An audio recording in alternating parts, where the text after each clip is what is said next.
everybody, and welcome back to the Gaming Mix podcast, your official podcast from analogstickgaming.com. We were away last week, and we'll get to why in a minute.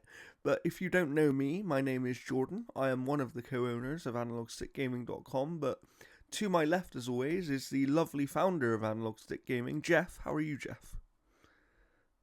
I'm pretty good. I've been up for like 2 hours. I've had my Tim Hortons. I'm kind of awake. Doing pretty decent. Nice. Hopefully, we will see the cat at some point in this episode. He's right there.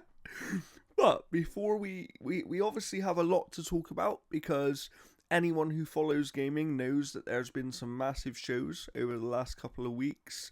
I guess Xbox decided to have basically their own E3 just by themselves. so there Hell, was... even Nintendo, like Yeah. like Xbox and Switch literally had probably their best showcases that they've ever had. Yeah. So Like I don't know if you pay attention to Maximilian Dude, I do, but yes. he had literally the best reaction to a video game like ever. Like it was so funny. Like honestly, it was like my entire feed on Twitter was just literally just his reaction. Nice. But we'll get to that. So we'll get to all of those later on, but of course we do a little bit of a catch-up section at the start here of every show. And this one's an interesting one because, as you may know by now, we're both wrestling fans, and the reason we didn't have an episode last week is because I was actually live at the wrestling when they were in Scotland for a Clash at the Castle. So why don't we talk a bit about that, Jeff? Sure.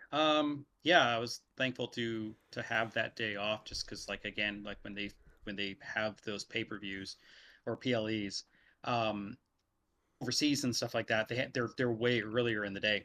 Yes. Yeah, no, it was not too bad. It was actually pretty decent.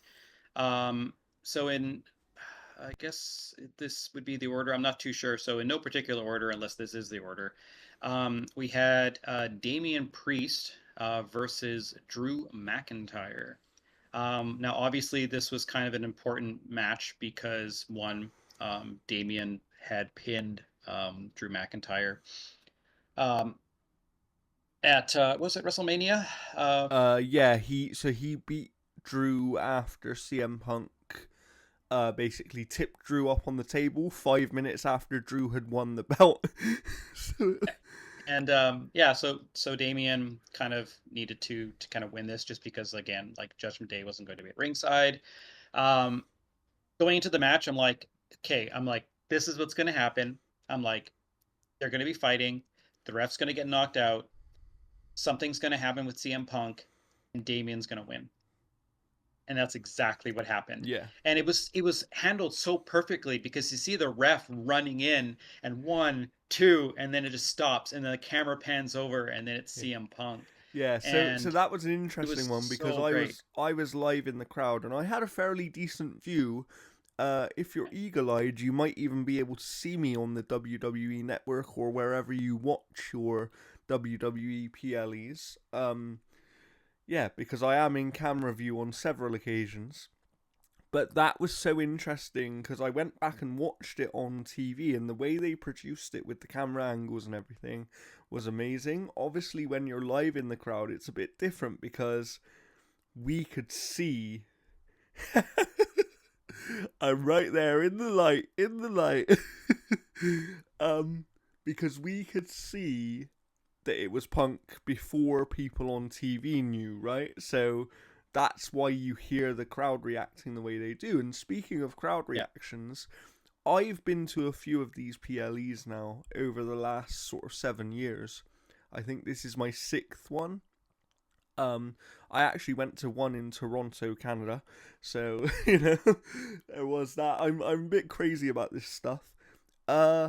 But this is the loudest crowd I've ever been a part of, even though it's not the biggest crowd, and that was crazy.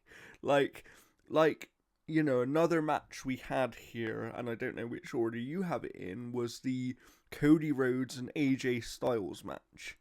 And everyone kind of knew which way this match was going to go, but the crowd were so behind Cody. I've never heard anything like it. Like, I've honestly, I felt like I was gonna go deaf. It was crazy. Oh, so yeah, so Damian Priest ended up retaining the title to kind of build up CM Punk and Drew McIntyre. Mhm. And then immediately on Raw, Drew McIntyre is like, yeah, fuck it, I quit, and then left.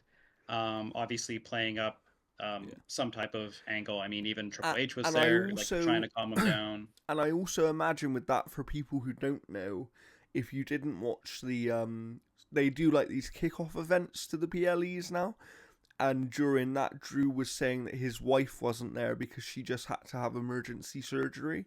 So I would imagine that part of this storyline is to allow him to have a few weeks off to support her because she's just had an operation, right? So what better Mm. way to kind of get him out of the picture for a little while also enhancing the storyline, because it makes sense for the character, because But he gets screwed over again and again. yeah, and I love the digital thing, whatever, with CM Punk going to like the ref. It's like, hey, give me your shirt, but it's like a female ref, and I'm like, that shouldn't have been a thing. That shouldn't have been a thing. Give me your shirt. Um, so then we had Bailey versus Piper, which was fine. I mean, Bailey basically won. We knew that that was going to go there. Yes. Um, we had the Intercontinental Championship match with Sami Zayn and Chad Gable, where Sami Zayn won. I do like how they are kind of building up, um, like they continue to build up Chad versus the Academy, Mm-hmm. and that kind of came to a head um, on Raw. Yeah, where Otis actually finally did something physically to Chad. He finally did something. I do like how it's building. I still think it is way too slow. I agree. And I'm pretty sure we're gonna But get I probably have to Chad versus ask you Otis. though, is Chad Yeah. Gable dead now? Like, We'll get to that. We'll get to the WWE's little Lies of P cameo shortly. We also had we had the tag championship match. So we had, I don't even know how to pronounce it. What is it? Elba Fire Elba Fire and and Isla Dawn. Isla Dawn. So they defeated Bianca Belair and Jade Cargill and Baszler Mm-hmm. and Stark. It was kind of a neat end because like they let Bianca Belair and Jade Cargill do kind of all the work, and then basically like denied them the pin on I think it was Baszler. Yes, yeah. It was kind of a nice win. I do feel that they kind of had to pander to the crowd at least once Yeah, during the and night. that was the one where they could get away with it, right? Because it didn't really make sense for Bailey to lose. Although Bailey could have lost, I think they could have got away with Bailey losing. I even think they could have got away with Drew winning, but clearly that's just not the direction they want to go. Um, Yeah. so this kind of made the most sense. It was a nice moment for them because both of them are very local to Glasgow as And well. I like So how Jade was like scrambling to kind of get back in there, but Stark was like holding her back and yeah. stuff. Like it was set up fairly well. Well, however, I But have yeah, to say, that Jade Cargill botch where she like came off the rope and just oh, that was not good. no, no, it was definitely not good. I mean, even like Damien, like he botched a ring thing, He the got ropes, and stuck in then the ropes. almost hurt his leg. He almost had to vacate the title. Yeah, Um, yeah. but yeah, and then the match, the pay per view or PLE ended with the undisputed WWE Championship match with Cody Rhodes and AJ Styles. This was okay. I thought the match was fine. Cody got his ass beat for like quite a while, and then brings the stairs in, and he's about to chuck the stairs at AJ Styles, Mhm. and AJ Styles just like, I quit, I quit, I quit, I quit, I quit, quit, quit. Like it was so funny. Yeah. Um, I was I thought that was so very during abrupt. this match, funny story. So I have, everyone knows that Cody wears the weight belt with the nightmare written on the back that he gives to the fans in the front row sometimes. And I have a signed Cody Nightmare weight belt, right? So, and I had it with me, and I was like, oh, they're going to come into the crowd during this match. So I was like, I'm going to hold this because if they Yeah. come my way, I'm giving this to Cody and he's gonna hit AJ with it. And they did come Mhm. into the crowd, but unfortunately they came into the side of the crowd that was kind of to my right. So they went that way and then behind the stage and then back out. If they had come my side and then gone round, that would have been potentially interesting. Until he So grabs it and throws it to some other fan, and they're like, "Ah." They're like, "Fuck you." Um, so yeah, so Raw came and went. We won't go over the results of Raw. I mean, but but there were some big essentially moments. there were some decent moments. But no, like so basically they've been playing up this QR code for quite some time, for a couple months now, and it kind of came to a head. And then basically, as Raw kind of ended, I'm sitting here, I'm like, there's like 6 or 7 minutes left. Did they fuck up the finish? And then all of a sudden, it like everything goes dark, and the camera kind of goes up the ramp and into like the little waiting area and stuff. And basically, like as it's going up the ramp, there's like this like ring girl kind of like from the movie The Ring, like Yeah, yeah, um and she's like there and stuff and being all creepy with the lantern and stuff, and then it keeps going through there, and then you see like that like production room just massacred, like every body's just and it everywhere, and then you literally see looks like Chad some of them are Gable. dead, right? Yeah, literally, like, and then you see like Chad Gable like bloody and like up against like a container or something like that. I'm like, Chad Gable's dead. All right. And then you keep seeing these characters that literally look like those like bunny masked people from Liza P, like Yeah, exactly like that. yeah.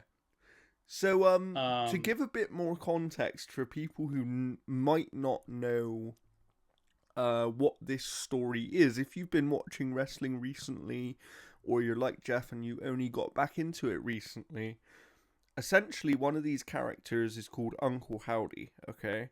And he was connected to Bray Wyatt. Bray Wyatt sadly passed away last year, and this whole storyline originally was meant to be Bray Wyatt's group, um, and so it kind of got cancelled for a while after he passed away.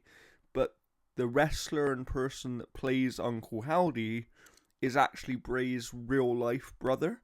So he wanted to carry on the storyline out of respect for him, and they're kind of doing it with the similar style of presentation. There was obviously meant to be 6 of them originally, and there's 5 of them now. So people are sort of kind of, there's a lot of debate over are they going to add someone else, or will they just have 5 of them and have Bray Wyatt kind of be this spiritual part of the group. yeah. Um, so it's kind of, yeah, this is something people have been waiting for a long time, and they've been building up for a long time.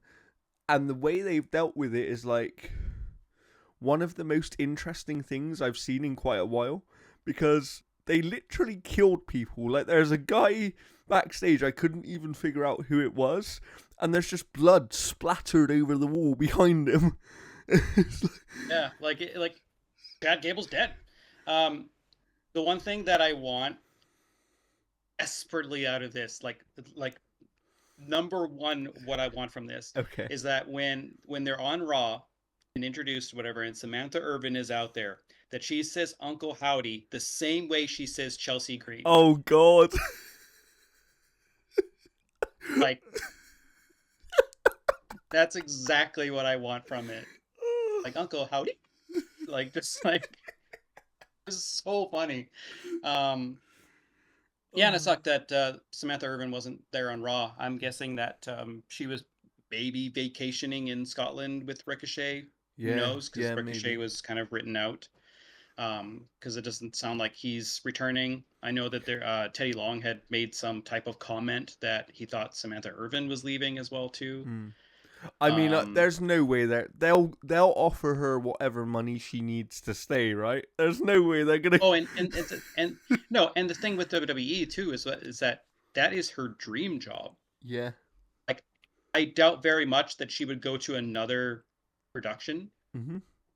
Like I doubt very much that she would leave the I would WWE imagine because that has been. the only reason she would do that is if Ricochet ended up somewhere else. I don't think that she would even leave if Ricochet was to go somewhere else. I think that they would just essentially make that work. True, true. But yeah, it's really interesting times for wrestling. Clash at the Castle was a good event. I'm excited to see where they go with this Drew McIntyre CM Punk thing, because that's been a story that's been building up for a while now, and credit to Drew McIntyre but also WWE to be able to build up this story while Punk was actually injured and not able to be there all the time. I think it was really clever in the way that they did it. Um, Obviously, the other big sort of thing that happened on Raw, which is going to be interesting, is Seth Rollins has now come back from his injury, and he's going to be fighting Damian Priest for the belt at Money in the Bank, which is coming up fairly shortly. And then whoever wins out of that will be fighting Gunther at SummerSlam. So it's going to be an interesting few months for wrestling, but I would recommend, if you've never watched it before, honestly, I would recommend just watch it for a couple of weeks at the moment and see what you think, because this is some of the best stuff they've ever done. And I think there is something in the product for everybody. I think a lot of different people can get into this kind of thing. But with all that being said, we have to talk about video games because this is primarily a gaming podcast. And we are going to talk about the showcases as we spoke earlier. But before that, we do have some news stories to get to as always. So why don't we start going through the news, Jeff? Sure. Embracer is closing Pieces Interactive. This was the studio behind its recent Alone in the Dark reboot. This news comes to us from Tom Ivan at Video Games Chronicle. In an image published on its website, the studio wrote Pieces Interactive 2007 to 2024. Thanks for playing with us. This image was accompanied by a short history of the Swedish based studio. Pieces Interactive released over 10 titles on PC, console, and mobile since 2007, both on our own concepts such as Puzzlegeddon, Fret Nice, Leviathan Warships, RoboSurf, and Kill to Collect, as well as work for hire titles such as Magicka 2 and several DLCs for Magicka. Our client list includes Paradox Interactive, Koei Tecmo, Arrowhead Game Studios, Koch Media, and Race Room Entertainment. In 2017, Pieces Interactive were acquired by the Embracer Group after working with the expansion for Titan Quest Ragnarok, and the third expansion for Titan Quest Atlantis. Our last release was the reimagining of Alone in the Dark. In a message on LinkedIn, Pieces Interactive character artist Gustav Petros also wrote, "Unfortunately, Pieces Interactive is closing down, so I'm looking for new opportunities." It's unclear how many people were employed at Pieces Interactive, but the studio had a staff of 13 when it was acquired in 2017. Embracer, which has closed a number of studios over the past year, said last month that Alone in the Dark had failed to meet its sales expectations following the game's release in March. VGC's Alone in the Dark review criticized the game for its design choices, saying it was let down by annoying and repetitive puzzles, poor combat, and frequent glitches. Now, I thought Alone in the Dark was fine. I think its survival horror elements were extremely lacking. I don't think that game is scary at all. Um, I didn't like the fact that the two playthroughs were independent of each other, so they were not like the Resident Evil one where like you're going to cross paths with the other playthrough. They felt like individual canon stories. I thought it was fine. I think there was a good foundation for them to build from and kind of learn from their mistakes. But I honestly think that Alone in the Dark is dead. I don't think that they will ever bring it back. You are muted. Thank you. Obviously, they've tried to do stuff with Alone in the Dark quite a few times in the past, and it's never quite worked out. They've always had some good conceptual things in there and a good base, and then And it's the cast was great. yeah, No, yeah.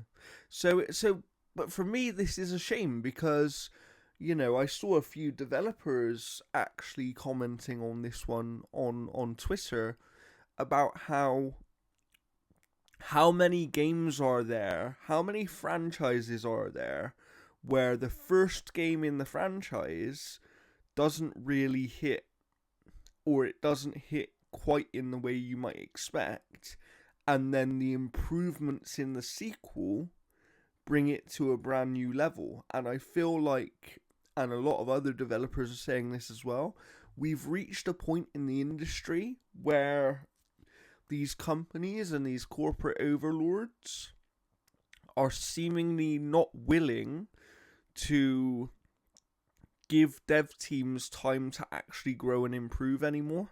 And it's kind of like, Yeah. if you fail at the first time of asking, you don't get another chance anymore. Whereas in the past, it was very much like, as long as you have a strong foundation and you do well enough that we can see that there is potential, we will take another chance on you. You know, look at something we're going to talk about later is Assassin's Creed, right? That's a massively long running franchise now. But if you look at that first game, it wasn't the most successful thing in the world. It became a really successful franchise after the second game. Like, that was where it became, oh, okay, this is going to be a thing. This is going to be a thing that's going to stay around for quite a while, and it's so yeah. I'm really disappointed with this closure because I know that Alone in the Dark wasn't the best game. I haven't played it myself, but everyone that I speak to kind of has the same problems with the game. But the point is, there was still something there. There was something for them to build on and work from. So I'm this is a massive pretty shame. sure I'm pretty sure that Embracer will probably look to put this on Game Pass to generate some revenue from that item. Um, so yeah, I mean, like if you get it, like obviously it's too late. Like I think supporting the title is right now is not going to do anything, which sucks. But I'm kind of hoping that Pieces Interactive, like either they kind of all band together and be like, hey, let's put together like another, the 17 people or whatever the case is, like maybe they group to 34 or something like that, and kind of, create something, pitch something, and look out to reach out to some studios to get something going. Because like, the studios shut down, but I mean, like they could rally back and kind of make something like it. No, I'm still really hoping that um Chronobytes is still Hmm. going to produce like another Elix, like that they're still trucking on, because there hasn't been any talk of them closing down. There was rumors, and they said like, hey, we're still around. So, but unfortunately, the layoffs don't end there. Wizards with a Gun developer, Galvanic Games, is closing down. This comes to us from Jordan Midler from BGC. Posting to Twitter, president and founder Patrick Morgan wrote, "With a heavy heart, I announce the closure of Galvanic Games." Despite claiming that Wizard with a Gun got off to a promising start, sales of the title were not enough to sustain the studio. "I may never get over the irony of spending a decade building my ideal team, only for it to end after our most productive year. The dedication, creativity, and hard work of every person on our team has been nothing short of extraordinary. Thank you for the support and memories. We are grateful for the journey and hope that our paths will cross again in the future." Galvanic's closure is the latest blow in a tough period for video game industry. Last week, Avalanche Studio Groups announced a significant restructuring and would see 50 employees laid off. Avalanche will shut its New York and Montreal studios, leaving it with locations in Stockholm and Malmo in Sweden and Liverpool in the UK. Dozens of studios with independent outfits and larger tentpole developers have suffered layoffs in 2024. Um, and yeah, like that's just one of those things where it's like the game actually looked pretty fun. It was just something I personally didn't have a chance to check out. Um, and I think it was developed or published by Devolver Digital, Hmm. I think. I think so. Um, yeah, like that's the thing that this kind of sucks, is like some games like just don't find the audience that it needs. And it sucks that, again, like he spent like a decade kind of building the ideal team, only for it to just kind of crumble after, finally producing something. But Um, but this whole situation kind of it it makes me angry as to where the industry has got. And when I say the industry, I'm not talking about just the people that make and finance the games. I actually think that gamers are part of that conversation as well. And without being too, I don't mean to be disrespectful to anyone, but I feel like if we go back 10, 15, 20 years, gamers that were kind of your main core audience then, that are obviously older now, were seemingly kind of willing to try more games and willing to take a risk on a smaller thing here and there. Whereas what's happened nowadays is that because live service games exist and things like that, we see that the younger generation of gamers only want to play Fortnite, or they only want to play Call of Duty, or they only want to play whatever the game might be, right? And I think that it makes it so hard for these good games, and in some cases even great games, to break through, because people just ignore them. It's nothing Yeah, to do with the quality of the game.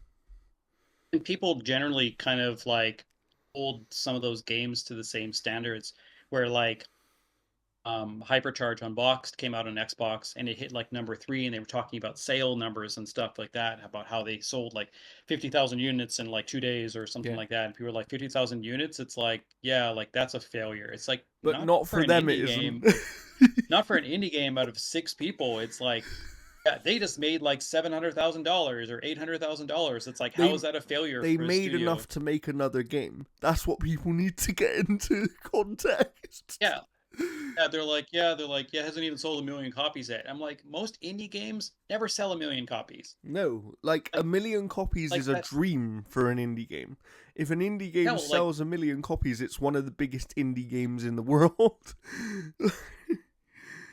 like, yeah, like even what was it? Like Street Fighter 6, apparently has sold like 3.3 million units. yeah, that's not, Like, that's and not much at all. But again, fighting games are super, super niche in a yeah, lot of ways. I think that I think that's the problem though, right? Is people here, like I just saw recently that Elden Ring has finally crossed 25 million sales, I believe it was, or possibly 20 million. Um and it's like, I think that because we get the occasional game that sells a much bigger number, people have no context for what a sales success of a video game is. Like, a game that sells, for example, 5 million copies, let's say you're a AAA game that sells 5 million copies, you're probably actually quite a successful game. You know, Unless you're Square Enix. I don't know what's happened, but it's almost like if a game doesn't sell more than 10 million now, that game is automatically seen as a failure, not necessarily by the business, but by the gaming community. It's almost like, well, you're not big enough. It's like, I don't know. It's created this thing, this trickle down effect where, like I said, these indie games. If an if an indie game sells 100,000 copies in its lifetime, it's a really successful indie game, right? Yeah, because I mean, most indie games are made by a team of less than like 20 people. Yeah, And if you figure, if you're putting them, say you're putting them at like, say $50,000, or like say their yearly income yeah, is like, 50, $60,000 and stuff like that. If you have like 20 people, you literally just have to make that yeah, to be sustainable. yeah. And If you that's the get thing deals is, like through Game Pass or PlayStation Plus, you're yeah, generally getting your sales and that is right up front. exactly why these to have a little small tangent here, that's why these subscription service type things are really, really important for much smaller games. And I know that there is a concern that when some of these subscriptions start to get more bigger games, like Game Pass, because we'll talk about the amount that Xbox has later on, but I know there is a concern that once you start to get too many big games on the service, those small games will probably then stop getting the deals, or they won't be as important and all that kind of thing. But the truth is, I don't think that will happen because the small games are there for the discoverability part of it. They are there so that when people finish the big games, they go, oh, look, here's Planet of Lana that I never would have played before, but actually, because it's on this service, I'll now play it. Or Cocoon, or many, many other games. Like it, and there was a show or a podcast recently where Michael Pachter and Sean Layden were on it, and they were talking about how they don't think subscription services are good for the industry. And I know that quite a few developers have kind of pushed back on that. One of the famous ones being David Jaffe, where obviously not everybody agrees with him all the time, but he has made a video of like, I really don't agree with these guys because I think they're just looking at it in too much of a traditional way. And it's like, yeah, there are problems with subscription services. I will give you that. There are problems and there are concerns to be had about how they will affect the overall sustainability of the industry. But they also have massive positives, and I feel like people tend to ignore those kind of things in the same way that they ignore these smaller games. And I wish that we could get back to a time where, it's like, I think of something like Celeste, right? One of the biggest indie games of the last decade. But I feel like if Celeste came out today as a brand new IP, I don't know if it would be as successful.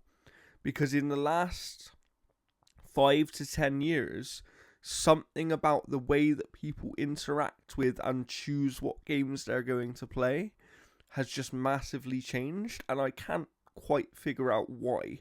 Is it just because there's too many games nowadays? Like, is that the problem, Jeff? I think that kind of could be it. Because like I'm looking at the stuff that's coming in my inbox in regards to certain things and stuff like that. Like even the which we'll get into here with the news, like Beyond Good and Evil, like the 20th anniversary edition. Mm-hmm. I would love to get a code and produce a review for that, but I'm kind of working on like 4 titles as it goes. Yes. Because like I've So, got, so even for us, there's a lot to do, right? like I've got 2 games that I'm embargoed right now that I'm playing, and then like Elden Ring just dropped, and I've played like a little bit of that, and I'm still hoping to get code for Trails Through Daybreak, or at least to the very least buy that and review it because I love the Trails games, and that's a 100-hour game. Um, but yeah, there's just so much right now. Like it seems like every single week there's like 20 decent games released, and you only have so much bandwidth. So that brings me to an interesting question, actually, if we can go on another small tangent here, but it's something I've been considering recently because one of my friends has struggled with gaming recently, and he's got a lot of stuff going on. We've all had it before where we have life stresses and gaming takes a bit of a back seat, right? But one of the things I was talking about with him was because he recently didn't renew his Game Pass because he has an Xbox and he has a PlayStation. But he didn't renew his Game Pass because he was like, I don't feel like I get enough out of it. And I was like, the thing is, you would have, but you bought the Starfield Collector's Edition instead. So £70, £70 of your value that you would have got from your Game Pass subscription was eliminated because you chose to buy the game instead. Like, that's not on the subscription service, that's on you. And but one of the things that we got to in the conversation was, I said to him that I feel like because you're someone who doesn't game much and you maybe only have time for 3 or 4 big games a year, you kind of you do this thing where you almost start to ignore games that you actually do have interest in and that you do want to play because you know you don't have time for them. And he said to me, yes, I do. He said, there are games that I do want to play and I want to buy that I just I almost make myself not interested in because I know I don't have time for them. um and my question to you is, have you ever had a situation where, due to lack of time, you haven't picked up something that you did want to play and you've ended up missing out on the game? Yeah, for sure. I mean, think all the time. Like hell, I mean, I even bought the Ghost Runner 2 thing when it was like $30 for like the entire everything and stuff like that. It's just sitting on my Xbox dashboard. I haven't touched it yet. Um, I'm the same way. I downloaded Still Wakes the Deep. I haven't tried it. I've Just because like downloaded that as well and I still haven't tried it yet. yeah. Um, yeah, no, I think all the time. Like I still have a sealed version of the Star Ocean 2 remaster, whatever, on Switch. Wow. I played like an hour of the Sonic game that came out on Switch last year. Like all sorts of stuff. Like So how do I you have tons of how do you think we fix this problem? Because it almost seems like from this conversation we're having that the amount of games there are is actually harming the industry, not helping it. yeah. I'm at it's kind of a double-edged blade Mm-hmm. because sure, too many games can kind of like give you choice paralysis. Mm-hmm. But at the exact same time, having so many games allows the creative expression to kind of flourish in ways where, a game that you don't have time for or that it doesn't look appealing to you is someone else's next favorite game. Yeah, that's true. That's really true. So, like, And I guess that's the good thing in a way about um kind of these award shows and these podcasts and all these things you can listen to and hear now is it's much easier to discover a game. So if there is a smaller game, something like, for example, something that I never would have played but I actually ended up loving was Artful Escape. And the reason that I yeah, played that game was it because there was didn't just a appeal to me. massive conversation around it. I looked at it and I thought, I don't really think this is for me, but because people are talking about it as such a high quality experience, I at least want to try it and just see what all the fuss is about. Do you know what I mean? Um, Yeah. so yeah, so I think I agree with you in the sense that the amount of games there are actually almost allows for more creative freedom because companies are trying to find ways to stand out. Yeah, and if you kind of look at it, like the best analogy that I can kind of come up with off the top of my head right now is what's more appealing, a box of 300 crayons or a box of 15 crayons, True. True. right? Like the thing about it is like at some point out of that box of 300 crayons, you're going to find a color that you've never seen before, try it, and then it just becomes like your obsession. Yes. So like that's the thing about it is like more like the subscription services allow you to kind of almost have the industry as like a buffet Yeah. where you Mhm. pay that one price, you go up and you're like, you know what? I am going to try that particular And thing at I the buffet actually line. think that that's the main thing. The really good thing that subscription services do is they've come at a time where there are so many games that they've almost become this really useful tool And to, it's because I know a lot of people that still use it as like, I'm going to use this to try a game to see if I like it, and then they actually go on to buy it's the game instead. yeah, and it the same thing is like we had this during the PS1 and the Genesis and all It that was just era with Blockbuster, renting right? games. Yeah. With renting games. Like this is no different except you don't have to return the game, Yeah. Yeah. 3 days later. Uh, Like so and it's no also, I different. guess the only difference was back then, for example. in the PS2 era, I know there was a lot of games, but we weren't getting, we weren't getting 10 major releases in 2 months kind of thing. We were getting 10 Yeah. in a year. It was. Yeah. But I mean, like, hell, if my video store had a thing where it's like, yeah, pay us $20 a month and you can rent as many games as you want Yeah. for like a week, I would have been like, fuck yes, Yeah, I bet. here's Yeah. my $20. I will rent those 10 games. Like that's just how it works. Absolutely. All So right, what getting what back other on the news do we news. have here? Let's see here. So this comes to us from Andy Robinson at VGC. Ubisoft's upcoming Beyond Good and Evil 20th Anniversary Edition remaster will contain a narrative link to the long in development sequel. According to Thursday's announcement, the upgraded version of 2003's action adventure game will include a new treasure hunt in which players can discover more about the protagonist Jade's childhood through cosmetic rewards. This exclusive new mission also reveals more about the narrative link to Beyond Good and Evil 2, showing Ubisoft's enduring commitment to the franchise. Ubisoft first teased the sequel, Beyond Good and Evil 2, way back in 2008. This was then followed by an almost decade of silence before the game resurfaced at E3 2017, where the publisher revealed it would take the form of a prequel. Ubisoft held a Beyond Good and Evil 2 livestream ahead of E3 2019, but the game did not appear at the show itself. The presentation revealed that a new, unnamed Ubisoft studio would be joining the five: Barcelona, Bordeaux, Mainz, Montpellier, Mont- how do you say that? Montpellier, Montpellier. Montpellier, and Sofia already working on the game.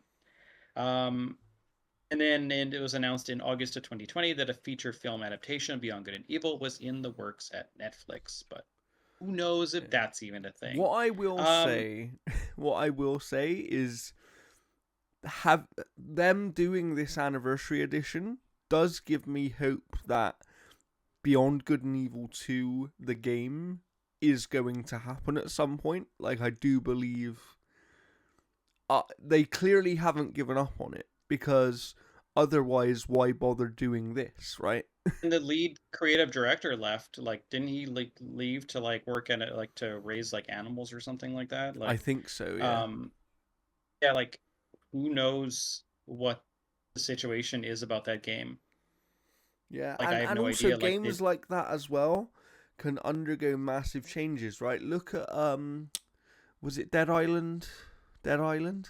Uh yeah, that kind of was originally revealed as something very different and then eventually got passed to a different developer, development completely restarted, and then it did and I think that this is one of the things is we hear about some of these games sometimes way in advance and we don't realize that it's like sometimes things just happen. Like, yes, this game was originally revealed in 2008. I guarantee you that between 2008 and 2017, there was probably a near enough full version of Beyond Good and Evil 2 that they made. And they probably went, do you know what? We're actually not happy with this. Let's re reveal it and do it in a well, different yeah, way. especially because like the backlash to what they showed was people were like, that doesn't look like Beyond Good and Evil. Yeah, yeah, So who knows? Like, and then they did that whole thing where they wanted like fans to contribute artwork, and they had what like friggin' like that one actor coming out saying like, "Hey, we're yeah. contributing to Joseph this." Gordon Like, Levitt. yeah, I wouldn't be a bit surprised if they just scrapped that entirely and then said, "You know what? Let's just get a small team or whatever and like make something that looks like Beyond Good and Evil." So who knows? I wouldn't be a bit surprised if we're 2 to 3 years off from seeing it show up at a Ubisoft For Forward. sure. Um, Moving on here. So, according to Jordan Midler at VGC, Sony has reportedly cut investment in VR with only two titles in development in house for its PlayStation VR headset. According to Android Central, which claims that two games are in development for Sony for its PlayStation VR headset, with little interest within the publisher to produce more. According to the publication, there will be very few opportunities for VR development at Sony going forward. VGC has asked Sony for comment on this story. So Sony's biggest foray into VR development came at the launch of the VR2 headset with Horizon Call of the Mountain. Since then, the company's output for the hardware has been limited.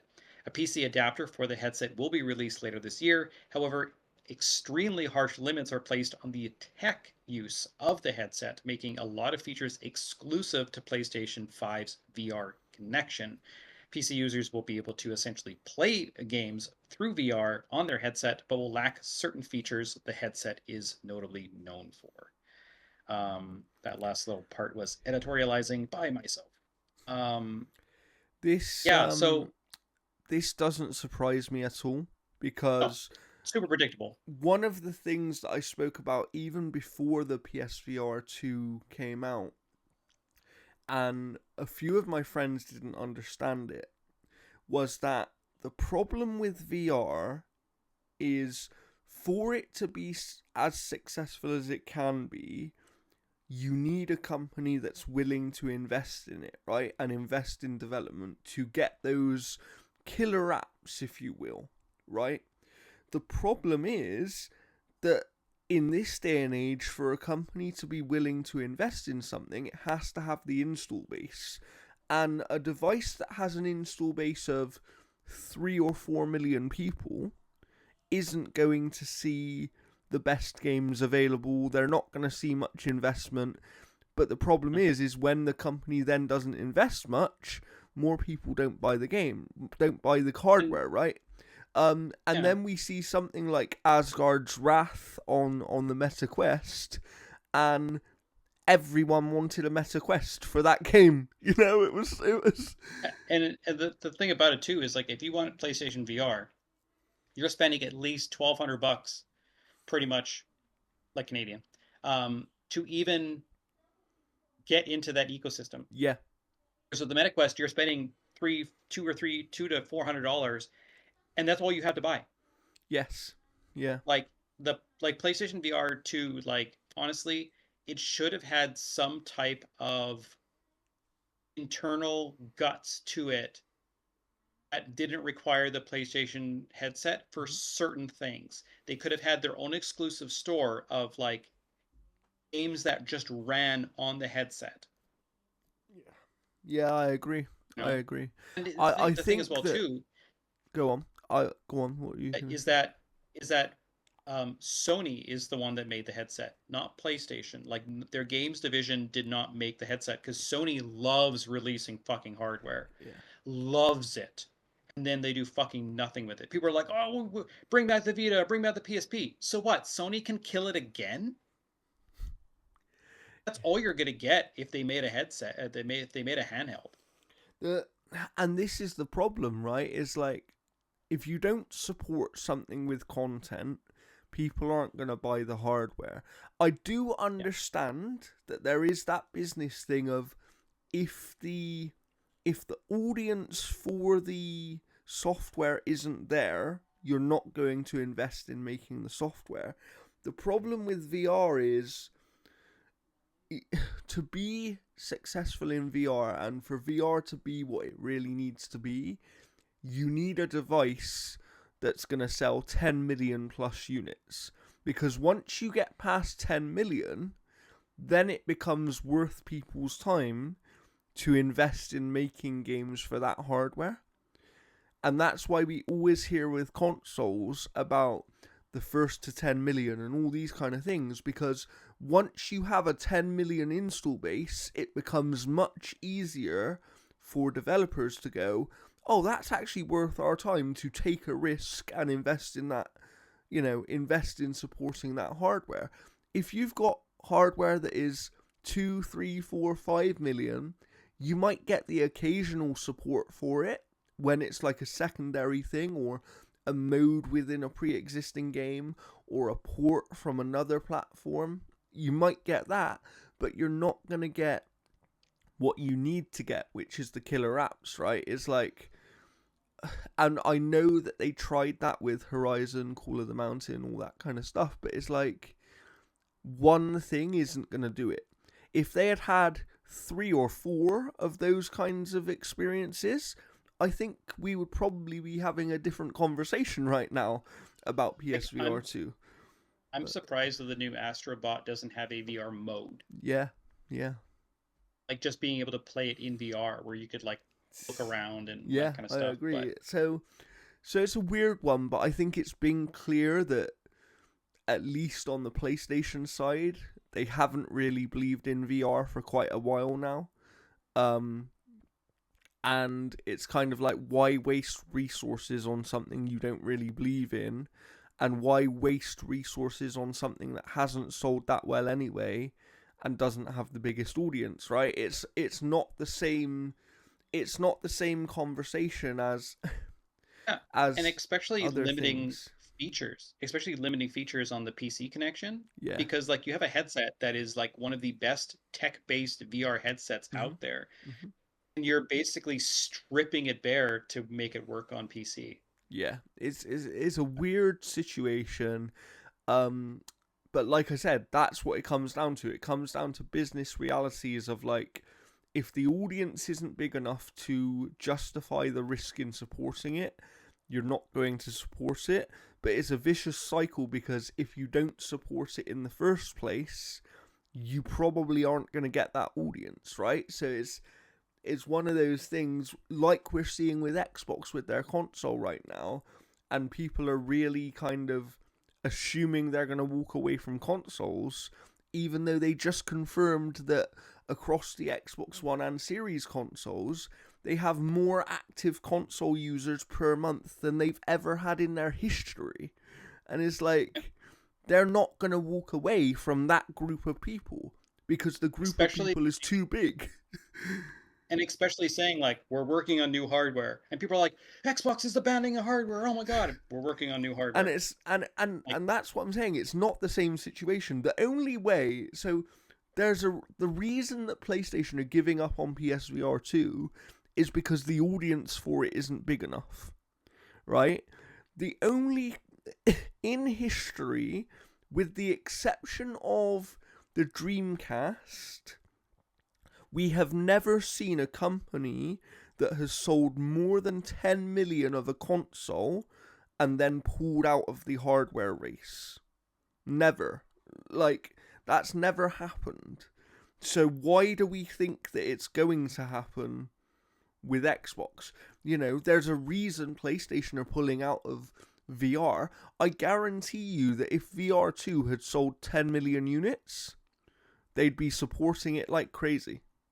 And we and we'd be it was seeing, just too expensive. yeah, the price point was not great for it. And then obviously Meta brought out their new headset as well, didn't they? The Meta Quest 3 or whatever, and it was like, Yeah. this is even better than it was before. I just I think that you're absolutely right about the headset, in the sense of, for it to really work, they needed built-in power that didn't require the console. That's what they needed. Yeah, like even just basic stuff. Like I'm not expecting like that Until Dawn sequel, Rush of Blood sequel, whatever that I have and I've played and I absolutely love on that on the headset. But if you were to like install and play like something like Gazzlers or something like that, Yes. like just on the headset, that'd be fantastic. If it's a if you go on or has a store and then it would show it and it will, this game requires a PS5 connection, like just some type of thing. Mm-hmm. Um, yeah, Yeah, you there's could just quite easily have had it where it was like, certain games require you to have a PS5, and then other games are natively playable from the headset. We, like, is like with MetaQuest. There are really basic games on there. There are more complex games on there. These things can do a lot of different stuff, and I think the problem is that the PSVR 2 was designed as a way to either get people who already owned PlayStations to buy a VR headset and get into VR, or to get VR enthusiasts to buy a PlayStation. That was essentially what they were trying that's to a do with tough it. order when it's $1,200 to essentially just play, Yeah. you know, Because at that that point thing. you could buy a decent PC with a you know with a VR headset as well, and have many better experiences. So All right. All right, so I'm going to cut a few things here, just in the interest of time, and go after this one particular. This comes from Chris Cullion at VGC. The head of Xbox Game Studios has implied that Tangle Gameworks was closed down due to a change in creative leadership at the studio. In an interview on Variety's Strictly Business podcast, Matt Booty was asked specifically about the closure of Tango and why it took place. Although he didn't name anyone specifically, Booty implied that a change of leadership and staff at Tango may have been one of the reasons for the closure, suggesting that while Hi Fi Rush was a success, there was no guarantee that the remaining setup would have delivered a similar success in the future. I won't get into the real nitty gritty details on what went into the decision, mostly out of respect for the people there, Booty said, just because there was a lot of work that went into delivering Hi Fi Rush, which was a great game and did well for us. I think the thing to be considered is that for us is as much as a forward looking situation as it must is looking back at one certain game. There is a lot of things that can go into success for a game. What leadership do you have? What creative leadership do you have? Is the team the same team that shipped something successfully previously? We have to look at all of these things together and ask ourselves, are we set up for success going forward? And while there may have been factors or situations that previously led to success, they may not still be in place as you look at what you're doing going forward. Although he didn't specifically state it, Booty's answer appears to at least partially be referring to the departure of Tango founders Shinji Mikami, who left the studio in 2023 to form a new company. Yeah. Mikami, who directed The Evil Within and oversaw Tango's other games in an executive producer role, is best known for his time at Capcom, where he directed the first Resident Evil, its 2002 GameCube remake, and Resident Evil 4, among other titles. His decision to leave Tango may have had an impact on the studio's value to Microsoft, something Booty appears to imply in his latest explanation. Um, studio, so check out the news on VGC. It does go a little bit more into detail. But this, I mean, we knew that there was some like a new creative director Yeah. at Tango back when they even announced um, Hi-Fi Rush. It's unclear exactly how much Shinji Mikami actually had impact on that title as well too. The I think But the one thing to remember on that though is even though Shinji might not have been directly working on the title, he was still leading the studio, and that yeah, and that means he would have had some impact to some degree somewhere along the line. He would have had some impact. Um, I think that it doesn't surprise me in a weird way because it sort of puts things in a little bit of a different perspective. But also, the other thing is, and you can go and see this as well if you look on LinkedIn pages and things like that. These closures, I think, are starting to be looked at a little differently because a lot of the Tango Games Work staff have been either rehired or moved to other existing Microsoft studios, and even some of the Arcane Austin staff have moved to Arcane Leon. So it's like, this maybe hasn't been quite as bad as it first appeared. I think it's weird. I think it's weird of Matt Booty to make this comment in the sense of I think it leaves this. He's trying to be respectful, but it sort of leaves this thing of the reason we did it is because we didn't trust the leadership that was in place to deliver the same quality that they had previously delivered. And yeah, I don't know. Like that to me is a little bit, a little bit harsh. But that's the way it comes across. um, so kind of a news story that kind of broke as well too here. Just because I've kind of said my piece on that particular story.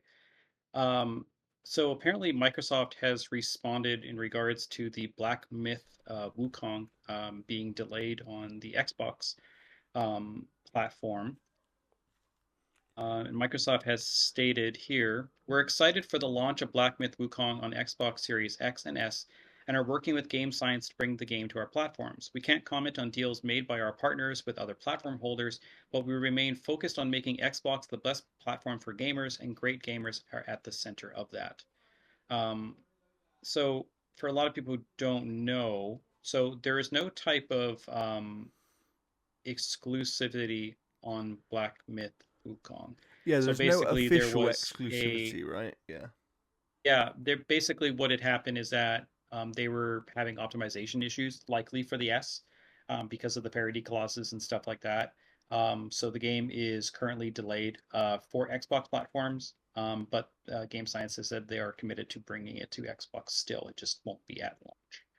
Um, so that's interesting that Microsoft commented on that. It's not exactly a amazing comment or anything like that, They don't but it is usually something. comment on this kind of thing though. So them commenting is a Yeah. it is a news piece in itself, right? Like Now I just want to see them comment about Marvel vs. Capcom.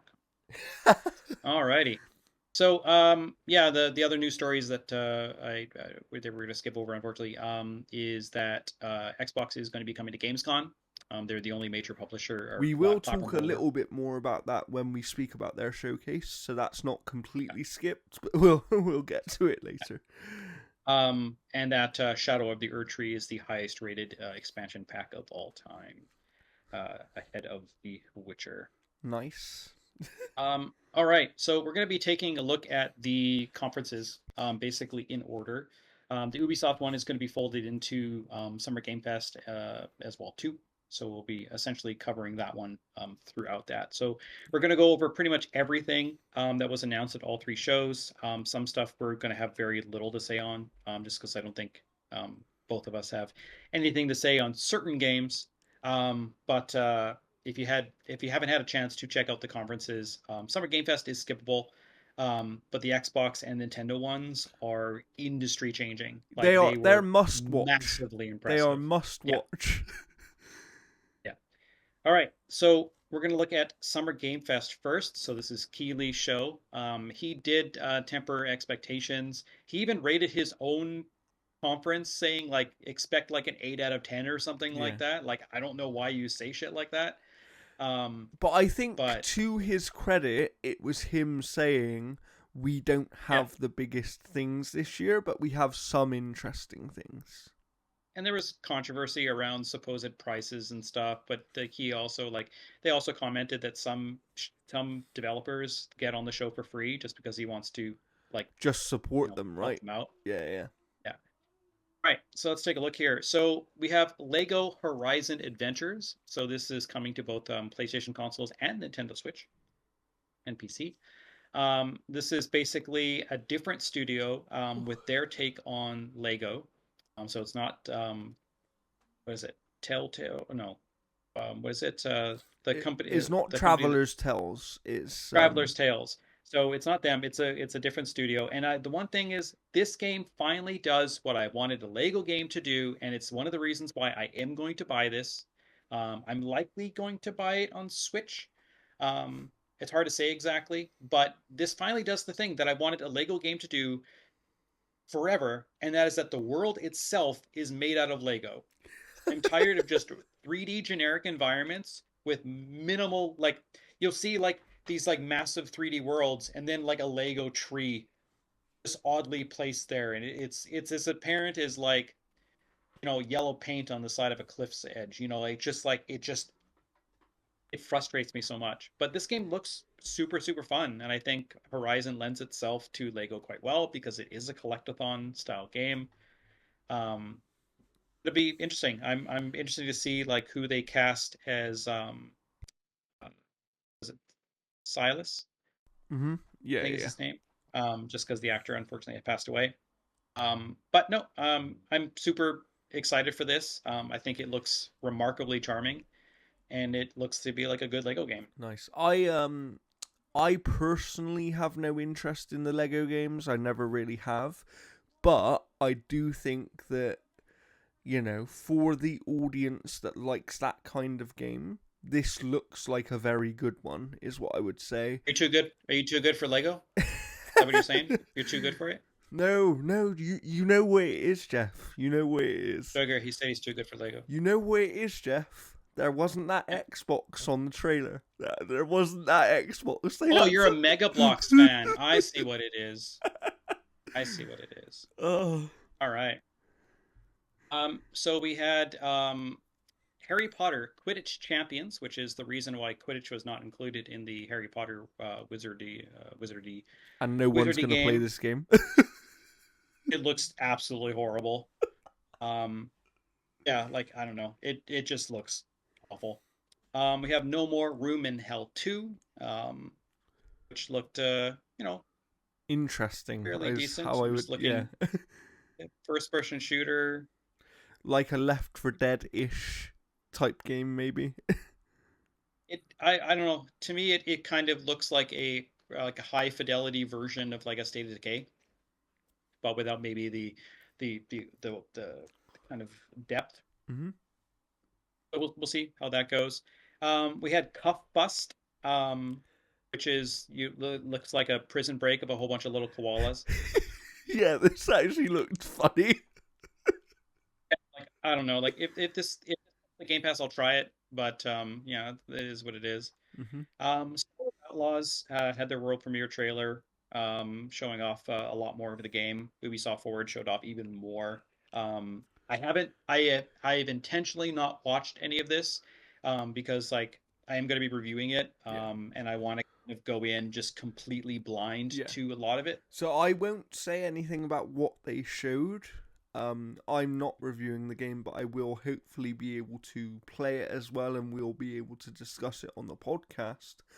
Um, but I was pretty impressed by what they showed. I think it's going based on what I've seen. I think it's going to be the Star Wars game that a lot of people have wanted for a really long time. I haven't seen enough to say whether it avoids or still has some of the issues that Ubisoft games always have. So that's going to be interesting to see. But obviously, we don't have too long to wait for that game now. So it's going to be an interesting And one. I'm a huge fan of like the little critter that she has with her named Nyx, Yeah. because like um drawing for years and years and years ago, I had my own OC named Nixie. So like Nyx is like I love that name. Nice. I use that a lot in like when I'm playing as games. It's like name your character. I'm like Nyx. Um so yeah, look, it's honestly everything I've seen of it so far. Like I've seen little bits and pieces, just to kind of see it, but no, it looks absolutely fantastic. I'm super pumped for that game. Looks really really good. Neva, this is the next game by the team that made Creed. It's going to be probably another tearjerker. It looks remarkably beautiful. And it has Greece combat. is like yeah, Greece is one of my favorite games of all time. So I'm very looking excited to this game. It looks fantastic. This is the type of game that like we need to support. These are just complete works of art. They look Yes. fantastic. There's another game on the Nintendo one that I'm going to talk about, that hopefully I get a chance to take a look at because I think it looks just as visually stunning. But we'll move on here. So we had Civilization VII, so 7. Again, Civilization, you either like it or you don't. It is a very like type of game, people that if you people do like love this those, franchise. Like the people who like this franchise love this franchise. But I think that the problem with this announcement in particular, and it kind of sums up Summer Games Fest as a show itself, is that when people had heard the rumors that 2K and Take Two are going to be announcing some kind of new game, it went from a new Mafia to the next new Borderlands, and Borderlands, then it yeah, was and then it was this. like right, yeah. This like honestly, like everyone went into this like almost like the excitement of that guy that came up and then did the splits and went Peggle 2, like it was that kind of thing, right? Yeah, Um, yeah. But no, like I loved Civilization Revolution on the Xbox 360. I love that game. I just haven't been able to get into the main entries. They've just been just not my type of thing. That's fair. We also saw more of Metaphor Refantasio, which looks fantastic. I am hopefully going to be checking this out. We've been kind of hit and miss on getting codes from this particular publisher. But Oh, it looks fantastic. Like it's by the Persona 5 team, so this is like their next thing. Um, so it'd be really, really exciting to see what kind of that looks like because it looks like fantasy Persona. Yeah. Um, and it looks great. Like I think it hits all the right notes in regards to what it needs to do, and it looks fantastic. Yeah, I will say because I've never played a Persona game. Like I say that I've tried to play them, but they just haven't. I don't know. I think it's almost that thing of where do I start because there's so many. Whereas, Five Royal, just play Five Royal. Like seriously, just Five Royal is fantastic. And like honestly, just follow a guide to get the true ending because you have to like max the friendships or something out on uh, like three particular characters okay, to like get the actual ending. interesting. Um, but no, like five is Mm. amazing, and right off the bat, it's amazing. But yeah, but in that context as well, that's exactly why I'm kind of really interested in Metaphor because it's this new franchise, right? And I can kind of Yeah. just go into it completely blind, having not played one of these types of games before You from can this play team. the three that released on Game Pass. That'd Mm, be a good one to get into as well. yeah. Yeah, it looks really good. Then we had the biggest like clap and then sigh type of announcement, and that was Batman Arkham Shadow Yeah. for the MetaQuest, which Although it looks yeah, good. it looks good, and I'm pretty sure it'll sell 70,000 units. All right. So we had this announcement was the first of many where Maximilian Dude was like literally lost his shit. And that is Street Fighter Six's Year 2 reveal, where we're going to have Terry and Mai from the King of Fighters, Fatal Fury, for Final Fight, whatever um, universe there. So like Terry Bogart, who's, a lot of Smash players will know. And then Mai, who is one of my favorite fighting game characters of all time. I've got a statue right up there of Mai that I absolutely love. That's leaning up against the wall because the base doesn't really support her that well. Um, I blame her front; it's rather big. And but no, like, and you also have Elena, and then you also have the return of Shocker M. Bison because, like in any comic book thing, if you don't see a body, they're not dead. Even though he was literally he evaporated into mist.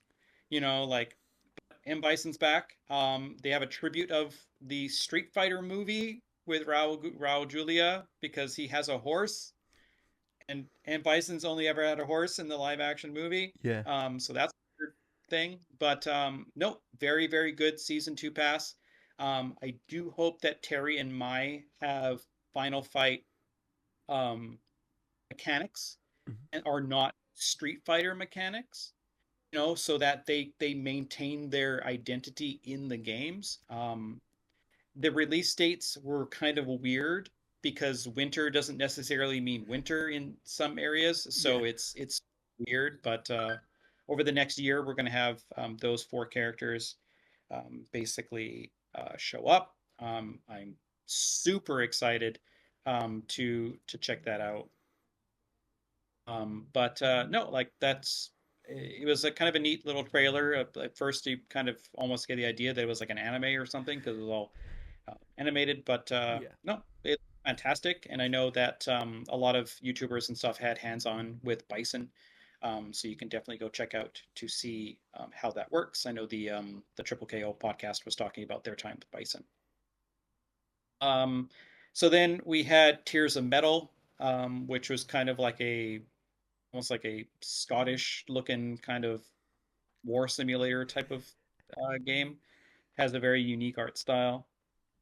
We also had Delta Force Hawk Ops. Um, we had more footage of Dragon Ball Sparking Zero, which to me it's like you have Dragon Ball fighters. This doesn't need to exist. No. No. So, I mean, we have that. So I mean, there's that. Fatal Fury: City of the Wolves looks fantastic. That game looks gorgeous. And listening to the Triple K podcast, it's got some incredibly deep mechanics. Um, different publisher, or sorry, a different PR company is handling this one, so it'll be debatable whether or not we cover it. But I'm thoroughly looking forward to it. I loved King of Fighters 15. So you know, this is definitely a different beast, even though it looks very similar. But I love the visual look to it. I think it stands out even apart from the also equally cartoony Street Fighter 6. Blumhouse Games announced 5 games that look all equally interesting, from like PS1 looking survival horror games to like Stardew Valley with murder. Yes. These look really fantastic. There's the couple that made Fear the Spotlight or something like that. Hmm. I can't remember the title name. They literally left their jobs to work on this game, and then Blumhouse was basically like, "Hey, we love this. Here's some more money," and they've been working on it since, Yes, yeah. and it looks very I very I love interesting. that Blumhouse is getting into games because their movies are really interesting. If you're someone who watches movies, they do some interesting stuff with horror and thrillery type things. And they're kind of financing it through kind of their wheelhouse. They aren't like, they aren't creating like a cheerful puzzle game or something like that. They're sticking They're to what they doing know what they best. know. Yeah, yeah, Yeah, absolutely. they're staying in their lane, and that's what you want from a publisher who has not worked on video games before to do. Then you have the absolutely amazing Mighty Morphin Power Rangers Rita Rewind, which looks Yes. like, the Teenage Mutant Turtle Shredder's Revenge. Like, this game looks fantastic. Yeah. As soon as I saw this, I was like, I have to play this Yeah, game. I'm super pumped for this. Then you have the weirdly titled Deer and Boy. That game looks decent, and you can go right on Analyxic Gaming and look up the Summer Game Fest announcements, and we've got all the trailers there. Yes. Yeah, we have. Um, then we've got a game that Jordan, you got so excited, you started throwing things around in your living room, I guess, for Kingdom Come Deliverance 2, just causing like just all sorts of chaos. Hmm. Um, This but this is for people who don't know what Kingdom Come Deliverance is. First of all, because the first game was somewhat niche.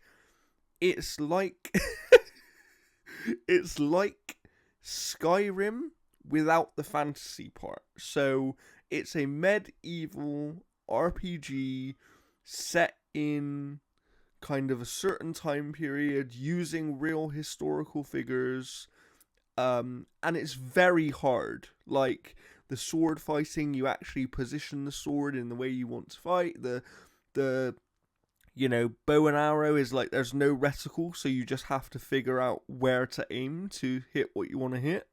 Um, there's kind of you have to eat and all that sort of stuff. So there's some kind of survivalish kind of stuff to it as well, and there's no waypoints ever really, so you can basically get lost in the world as well. But it's kind of like this really immersive sim RPG game that is, I don't know, it's wonderful. Like I really would recommend trying it out because it does something unique within that genre, but it has so many touchstones for like other beloved RPGs. It's really good, and this one looks like a significant step up from the first game. I believe it's coming later this year, they've said.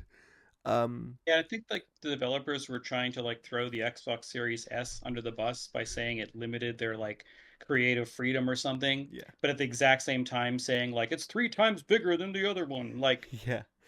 However, this oh developer, no. this developer, to be fair, has a history of pushing hardware as far as they can. So people were so to give you some context, to run this at max settings on PC for the first game at a decent frame rate is still hard to do. You have to have really high end hardware to do it.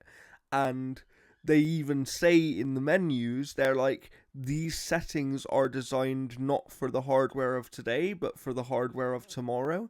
So they're a very kind of future thinking developer, and they want to push things as far as they can. So when they say that it did limit them, I kind of somewhat believe them because they're crazy. Yeah, But it's also, you say that and then you say, yeah, but the game's also 3 times bigger. And it's like, oh, okay. oh, I know. Um, all right, so we had Slitterhead, which is a survival horror kind of action game where you're kind of jumping from body to body. This That looked looks weird. It looked interesting. weird. Yeah, the Killer Bean. I yeah yeah, like it looks stupid. Yeah. Um, and we have Valorant, kind of like they basically talked about their release on consoles. I will say that this was the most badly framed presentation because the camera was only catching the PlayStation open And you beta and couldn't not the see the Xbox Xbox open one. beta. Yeah, yeah. So people were like, "What? Xbox isn't getting an open beta?" It's like, like it was just because the camera work And actually, was really Xbox bad. have even more because of their deal with Riot. If you have Game Pass, Yeah, you get exactly. Like everything. it's the best place. It's the best place to play Valorant on console, without a doubt. You have Karen, which I think was like a mountain climbing. It was kind of like Jusant, I guess, that game that came out back in October. Similar sort of mountain climby type game. Slightly different vibe, not as cartoony. So yeah, it looked interesting enough, but I think that because there's been another game that is so similar recently, this one Yeah. didn't pique my interest very much. Then we have Wonder Stop, which is like a colorful looking kind of adventure game. Unknown 9 Awakening continues to look visually exciting. Yes. Um, there's a First Descendant I'm super excited to check out. I think it looks like visually fun. I think the action on that game looks staggeringly beautiful. Um, so yeah, I'm super pumped to try that out. Outer Sloth or Inner Sloth announced Outer Sloth, which is like a indie publishing They're um, basically type of publishing thing. other people's games now because they've been so Yeah, successful that they're trying to support other developers to yeah, kind of make things and make their journeys a bit easier because there are some of the projects they announced along with this were pre-existing projects. Some of them were things we already knew about. So yeah, good for them. I really did like this announcement. I thought it was really cool. it was really nice, and like the announcing stuff was really fun. They definitely looked like they're excited to do this. Then we saw Sonic X Shadow Generations, which is basically Sonic Generations, but with Shadow the Hedgehog. He's not bringing his F bombs to Generations. Dune Awakening world premiere, so they showed that off. I'm not a Dune fan, so I have no interest in this whatsoever. I mean, this But is an MMO style game, I believe, and that's not what I would like from a Dune game. It's just I don't know. Like I get it, but I think you could have done something much more interesting in that universe. So this is a bit of a shame in my opinion. Battle Aces was an RTS that had an amazing opening cutscene that And kind of then funny was losing their shit on. and then And then the everyone moment they showed realized the what it gameplay, was. Andrew Cortez ripped his headset off, and just walked off. Like they're like, "Oh no!" Like it was so funny. If you get a chance to check that out, it sucks. Like I'm sure the game is going to be fun. But yeah, it was just hilarious. Finals showed off their next season. Alan Wake 2 Night Springs expansion was announced and then dropped later that day. I will be touching base on games I played later on in the show and talk about that.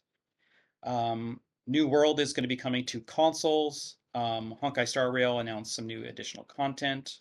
Dark and Darker was shown off.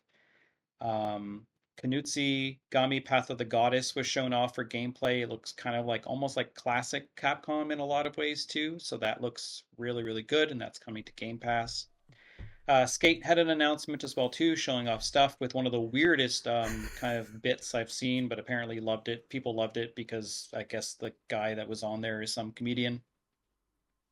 Pal World showed off additional content. Monster Hunter Wilds showed off at a massive, amazing trailer that has now kick-started two new waifus that have taken the industry by storm, with cosplay artists going, "Oh my God, I'm cosplaying as this right now." So that'll be interesting. So the Smithy girl and then the little bookworm kind of girl have just taken the industry by storm.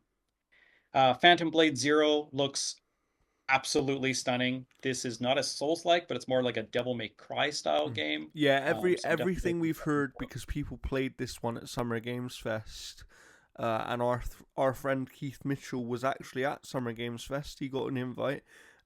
We saw him on the giant bomb, giant bomb at night. Um, But they decided to tell the T story for a third time. yeah, but yeah. So from everything I've heard from people who've played Phantom Blade, it has Souls like elements to it, but it plays more like a DMC or a So Bayonetta game. basically like Stellar Blade, where everyone was like, "This is a Souls-like." I'm like, "No, it's character action." Yeah. Like so yeah, it looks great. Like honestly, it looks fantastic. Yeah, So that was it Summer looks Game so Fest. fluid. I have to say, I was really impressed by the fluidity of it. Stood out to me. It looks amazing. So yeah, Xbox is next. They had like for a show that didn't have Halo, They had the show they needed to have, and then some. like everyone was like, "Where's your games?" for like the last couple of years. I'm like, "Here they fucking are!" Like, holy shit! And they said like, "We have more games. We're Yeah, gonna show them at Gamescom." We have yeah. so many And games. they actually So told people that. So people who were there, and I had heard similar as well, because you remember, Jeff, that I kind of mentioned to you I'd heard a few things, and everything I heard wasn't in the show, right? yeah, So then it became like, oh wow, did they cut stuff from this show? Like, because they had 30 games in this show, and I believe 18 of them were from first party or something like that. So it was yeah, crazy. it was unreal. So let's go over that. So the leaked Doom: The Dark Ages, it was shown off, which is basically a prequel to Doom 2016, where in the past Doom was basically a soldier and manipulated by kings and queens, And it looks to incredible. then basically fight the demons, and it looks incredible. And somebody has already modded the chainsaw shield into the original Doom, Nice. like 7 hours after the trailer went out. Yeah, this game looks gorgeous, like absolutely gorgeous. It's going to be available on everything because Phil Spencer is like, "Hey, Doom's a franchise that has been on everything. We're going to continue to and kind of keep it and there." before people kick off, that's exactly what they told you they'd do years ago. They said back in the day, you can go back to that Bethesda roundtable where they made the comment that when things have a legacy on another platform, there will be occasions where they release things on that platform as well. This game is a prequel to the 2016 Doom. It's part of this trilogy of games. Why would they not release it on PlayStation? You know? And No, like it looks amazing. it looks fantastic. It's got everything you pretty much want. I'm assuming that it's got a completely different composer because I thought the composer for They Doom fell out, 2016. right? Yeah. So yeah, it looks absolutely fantastic. State of Decay 3 showed off a kind of a tone piece trailer. However, it was confirmed that was running in engine. And there were Um, definitely bits there that looked like, oh, okay, this is actually going to be kind of what the gameplay is, because it was even shot like, oh, this actually looks like gameplay without a UI. So yeah. yeah, Um, Dragon Age: The Veilguard had a reveal trailer that made it feel very character shooter type of vibes. But if you watch the actual gameplay footage that they showed like a couple days later, like the 20-minute piece, it looks it fantastic. looks It looks really, amazing. really Yeah, good. yeah, yeah. So that looks great. Starfield Shattered Space, not a bad trailer. Honestly, not a bad trailer. I'm definitely going to be checking this out. And as for someone who is very lukewarm on Starfield, Yes. it looks really good. I think it was a fantastic trailer. I think it shows like a narrative that I'm interested in exploring. So it looks And good. for people who like Starfield as well, they also released the community creation mod situation uh the same day. So So there's now mods available in Starfield, and I know people like to do that kind of stuff with Bethesda games, so you can go and do that now if you hadn't already. Alrighty. Fallout 76 is getting some additional content with Skyline Valley, which is a whole new expansion. They're also going to be adding ghouls, the ability to play as ghouls next year. Yeah. Um, I mean, this Expedition game's 33. this game has blown back up, right? Yeah, Like, haven't they said everyone's like, this game sucks. And they then, hit 20 million players or something? Um, yeah, and it's like yeah. also the ghoul thing is a much requested thing from my understanding. I think the thing that helps this is that people have finally realized that this was not a main series entry. Yeah, and they're treating it Like, as its own thing. And obviously, it has improved over the years as well. And I think that the show yeah, the gave show, people a playing with reason to go back friends. and actually play it. And I think that people who were willing to give it a second chance kind of realized, oh, when you take it as its own thing, there's actually a really solid experience here. It's just not the typical Fallout experience. Then we had the really, really good looking Expedition 33, That has Player Ben Obscura. Starr in it. Yeah, it looks fantastic. Visually, it looks really good. Yeah. Like the combat and all that kind of stuff looks And I think really, it's this really, really studio's good. first game, right? I'm not sure. I'll have to take a look, but I believe it is coming to Game Pass as well too. Mm-hmm. We got press releases on it, so we might be able to get some timely coverage on it. South of Midnight looks fantastic. Yeah. A lot of someone had commented that they kind of coined the term Bayou Netta, just because of Bye. like where it kind of takes place. So the combat looks really, really good. Oh, Yeah, like it's got Bayonetta! a I've stop never motion. thought of that. Oh, I know, it's amazing. It looks really good. It's got a stop motion type of thing, but Yeah. the developer apparently is looking at ways to reduce that Yeah. effect. And I know that that isn't going to be for everyone because I actually watched some people reacting to this and they went, oh, the frame rate's really bad. And in my head, I was like, no, it's literally meant to be like that. Like, this is the one time probably in history where they have intentionally made a game with a lower frame rate. And the weird thing is, I guarantee you it doesn't even run at a lower frame rate. They've probably just done something where they make it look like it's running at a lower frame rate. That's all it is. Again, like it's like a stop motion type of like appeal to it. And again, if they do release that mode and show that off in a trailer, I think people are going to be like, "Oh yeah, now it looks great." Because like Yes. it's that same type of thing with like Spider-Man Into the Spider-Verse, Mm. where like it looked like it ran kind of janky Yeah. a little while, but no, it That's looks coming next year fantastic. as well, right? So that's a So yeah. they showed off the trailer for World of Warcraft: The War Within, which is the newest expansion.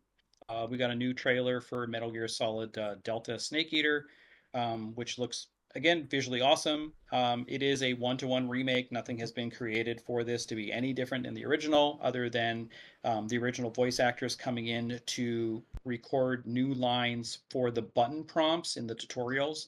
So you're not going to have, well, Snake, you need to press the triangle. Like, you're not going to have that. You're going to have them say the Y button, or, Yeah. press Y on the keyboard. Like, you're going to have that stuff. So that's the only thing that is made new. And I'm actually Well, really glad because this is one of the few games where without Kojima, I wouldn't want them to do a remake and change things, you know?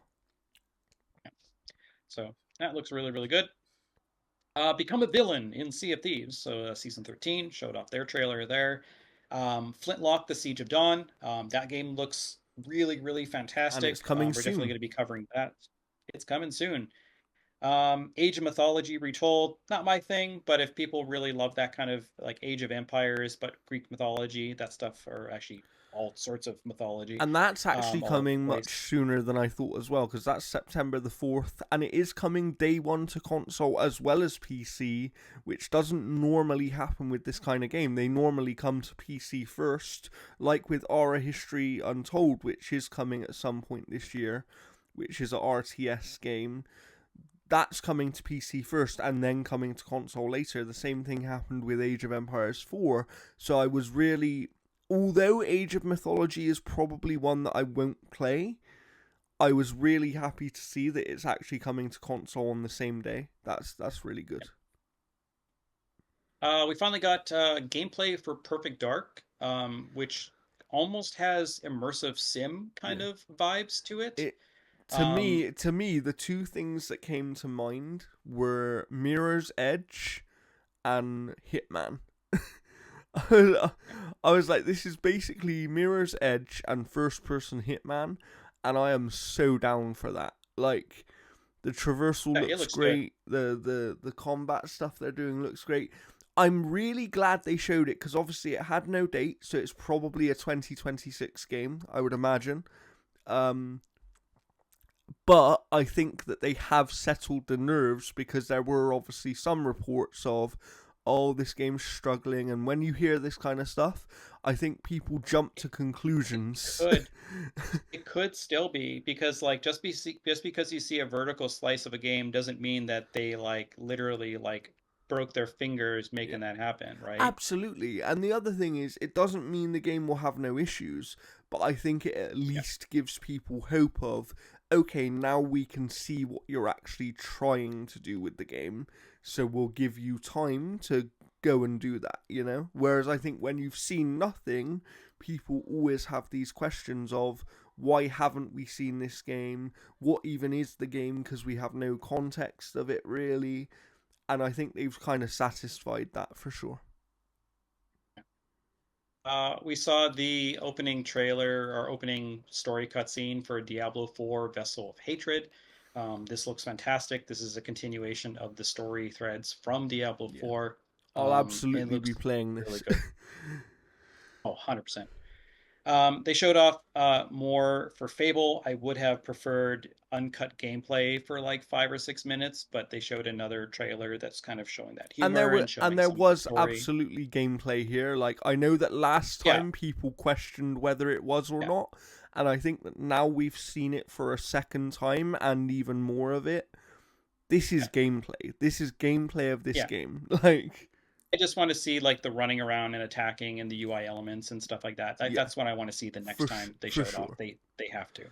I mean, I would I think imagine, Fable. because Fable's 2025 as well, so I would imagine that we probably see it in a developer direct early next year where they actually show uncut gameplay. I think they'll do a Fable direct immediately following the developer direct, like they did for Starfield. Ah, yeah, maybe they'll do it that way. That's a good shout, actually. Yeah, that would be really I good. think That that. would be really good to see a deep dive on it for sure.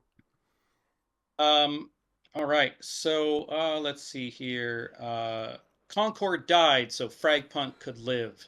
Fragpunt looks really really good. I think this is just going to kill Concord entirely. This looks neat. It's It like a actually five has a on five. twist. Yeah, where it has like these cards and stuff that allow you to kind of manipulate the field and the battles and stuff like Hmm. that. That looks really good. The Yeah, characters look fucking cool as hell. yeah. Um, they have such To, style and charm to to them. me, this is how you make this kind of game in 2024. You do it, and then you do something completely unique that makes it Yeah, its own thing. This game will stand out. People will be playing it. They'll be using different cards to have big head mode or to have grass just spawn up in front of them to hide them away. Like, you know, yeah. Except you're that's gonna see this like big empty field and then this patch of grass, and you're like, I wonder where the guy is. Um, no, like it looks great. I definitely want to see like a character trailer type of thing because there's a bunch of characters on there that they didn't show off. yes. But I'm super pumped to try this, and I normally don't get excited by these types of things. Winter Burrow, this little mouse game. It looks pretty little charming. Mixtape kind of has like Life is Strange kind of vibes, and it's got a really really good soundtrack. I think this is Let's see me. from the Sorry, people who did I think this is actually from the people who did Artful Escape. Uh I could I be think wrong so. Yeah. about that, but I think there was something in the reveal that said from the people who did Artful Escape. And it does Yeah. seem like a similar kind of side scrolly game with That music looks and really good. stuff. So yeah. Then we had Flight Simulator 2024 showing off like the jobs and stuff. Elder It's an Scrolls actual Online game showed. this time, Jeff. It's an actual game and not just a simulator. I'll download it, fly over my house. Hey, there I am, and then uninstall it. Um, and yeah, Elder Scrolls had their 10-year trailer, or I can't see, is it 10 years? I think so. We And belong then we together, got Jeff. We Belong Together. Life is Strange Double Exposure is the return of Max Caulfield. This looks fantastic. I'm super Yes. pumped for this. This looks just really, really good. And it's coming this Her year. so Yeah, so basically Max lost her powers. You can go either off each ending and it will affect certain aspects of the game. I don't know how staggering it affects it, but basically her powers lying dormant have transformed into her ability to kind of swap between realities. So like if there's a locked door and you switch realities, you can go through an open door in another reality and then get to where you need to go. So it's doing the Um, Alan it Wake looks, thing. but probably better. Yeah. Probably better. Probably better. Yeah, so it looks really cool. She has to basically solve a crime in one dimension to essentially allow her to friend to kind of like live in the other dimension. So it is another type of thing where like her friend is kind of dead in one reality and then not in another. So kind of similar there. We saw Mecha Break, which is like a big multiplayer kind of mech game. They showed off Indiana Jones and the Great Circle. They showed off kind of a tone piece of like what the story and the humor and Yeah, the kind of because they feel of the showed game is going to gameplay be. last time, right? And this was more of a like cinematic scene with the choo choo. Yeah, They you have nailed the Americans, tune. you Americans and your little cartoons and choo choo. Like it was so funny. Uh, and your piss that you call beer. Like it was just like a really good kind of moment. It just like it looks really good. But next time I kind of want to see like an uncut thing of gameplay. Yeah, for Um, sure, for sure. so maybe we'll see that at Gamescom. Um, Wu Chang Fallen Feathers looks fantastic. It's another kind of like Souls-like looking style game. We also saw a bit more for Avowed, which continues to look really good. And this was actually the best showing for Avowed, I think, because they kind of it just looks a lot cleaner. It looks more ready to release. Does that make sense? And weirdly, although they didn't give an exact release date, it's still coming this year. And then it leaked later on the website that at the moment they're targeting November the 12th. And I think maybe the reason they haven't announced that is because they might move it because of Assassin's Creed or something like that. Um, but yeah, Maybe. I'm really looking forward to Avowed. They actually did have further gameplay later in the week on the Xbox podcast where they And a deep dive. confirmed that there is third person gameplay if you'd prefer to do it that way. And in typical Obsidian style, they kind of took us through this one quest and showed us completely different ways to do it and how your dialogue choices and stuff can change based on actual gameplay actions that you take, not just based on traits that you have. So Perfect. Then we had Atomfall, which for a while I thought was some type of weird addition to Sniper Elite. yeah, But no, it looks interesting. it's basically like a Assassin's Creed Shadow Fallout-ish game, that one, isn't it? Assassin's Creed Shadows was shown off. It was also shown off at Ubisoft Forward. Yeah. There was literally like an hour straight of like literally like a whole bunch of footage of that game from Yeah. both play styles. It looks really It good. looks great. Like, I'll be honest, this. So, obviously, we saw this trailer in the Xbox thing. It was a good trailer. It was good kind of. It was a good trailer in the Xbox thing. And then the gameplay in the Ubisoft Forward was the moment where I went, oh, maybe they have. Maybe they have managed to do it. Like, I know there was a lot of speculation about, would they be able to capture Japan in the same way that Ghost of Tsushima did? Would they be able to deliver on people's expectations for what Assassin's Creed in Japan should be? But so far, based on everything we've seen, I am very hopeful they have. I still have many questions about the game because we saw Yasuke's gameplay, which is very kind of melee focused, and he is definitely more of the brawler. And we've heard about he can literally run through doors, like he can just tear doors down basically. Um, but we didn't see him doing any parkour of any kind. So I'm wondering whether he can't climb or like they haven't. Do you know what I mean? There's a lot of unanswered questions about the gameplay. But one of the things that really stood out to me, and I think it's because they've upgraded their engine, this game looks amazing. Like when he was on the horse at the start of the gameplay and he comes up over the hill and he's like heading towards this little town and you've got the fields on the right and mountains in the distance. It was just like, wow, this actually looks great. And I feel like they've done a lot with lighting that is significantly better here. And Digital Foundry have a video where they're talking about apparently this is one of the games that is using ray traced global illumination. So that would explain why the lighting is much better. And what I do like is from the gameplay we have seen, they are making changes for the first time to the stealth gameplay, right? So Have they have like light systems? they have the light system now, which people who've played Splinter Cell in the past will know about, where you can actually turn out a light and it will make it harder for an enemy to see you. You can crawl through grass now instead of just crouching. You can crawl down into like a pond, and rather than having to hold your breath underwater, you will just like get a bamboo stick and breathe through the bamboo stick.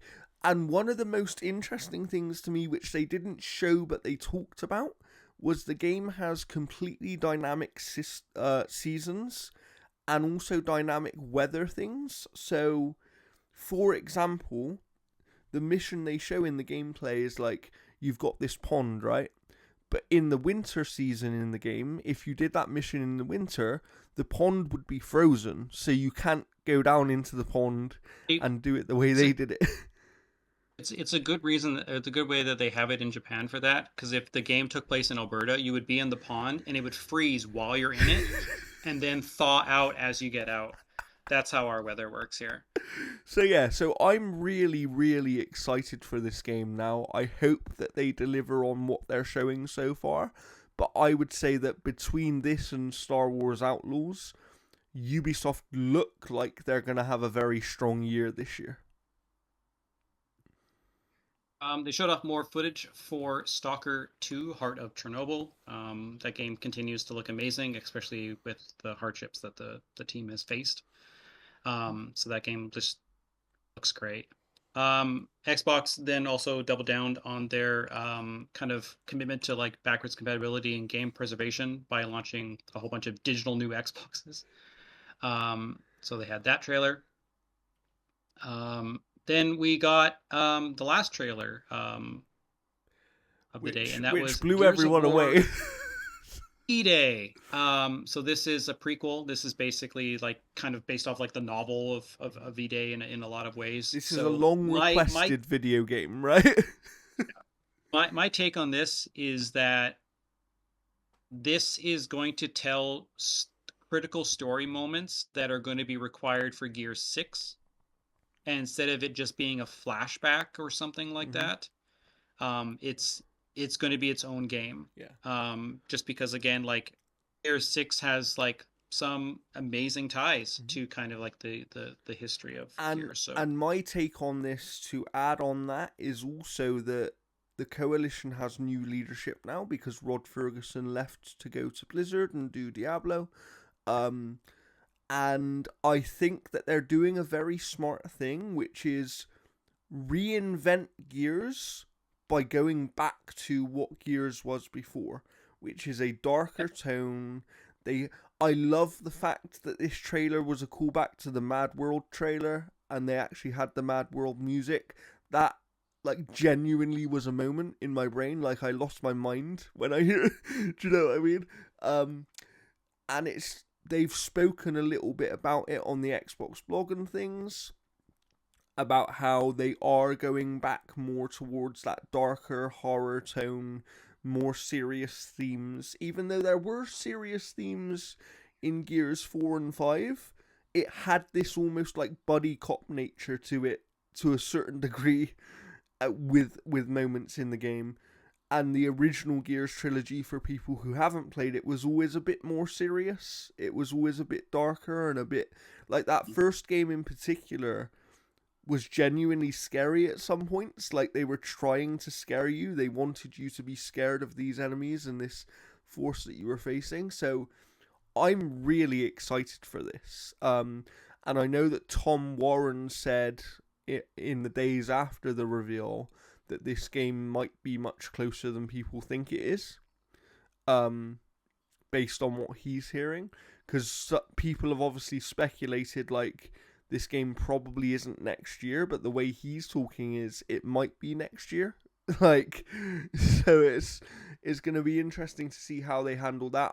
I like that they've said they're not abandoning Gears 6 either, but I think that returning to the original tone of the franchise is a really good thing to do. And you could effectively, it's going to be interesting to see how they handle it, because you could now have an E-Day trilogy, right? Because there is enough space between the original Gears 1 and E-Day that you can tell an entire new trilogy with those beloved characters. Yeah. So. And then they also had the Call of Duty showcase as well. They kind of showed off like the new Omni movement system, which they hope kind of becomes the standard And for Call of Duty going forward. looks to be game changing. That system looks like it's going to change the way that people play the game. So yeah.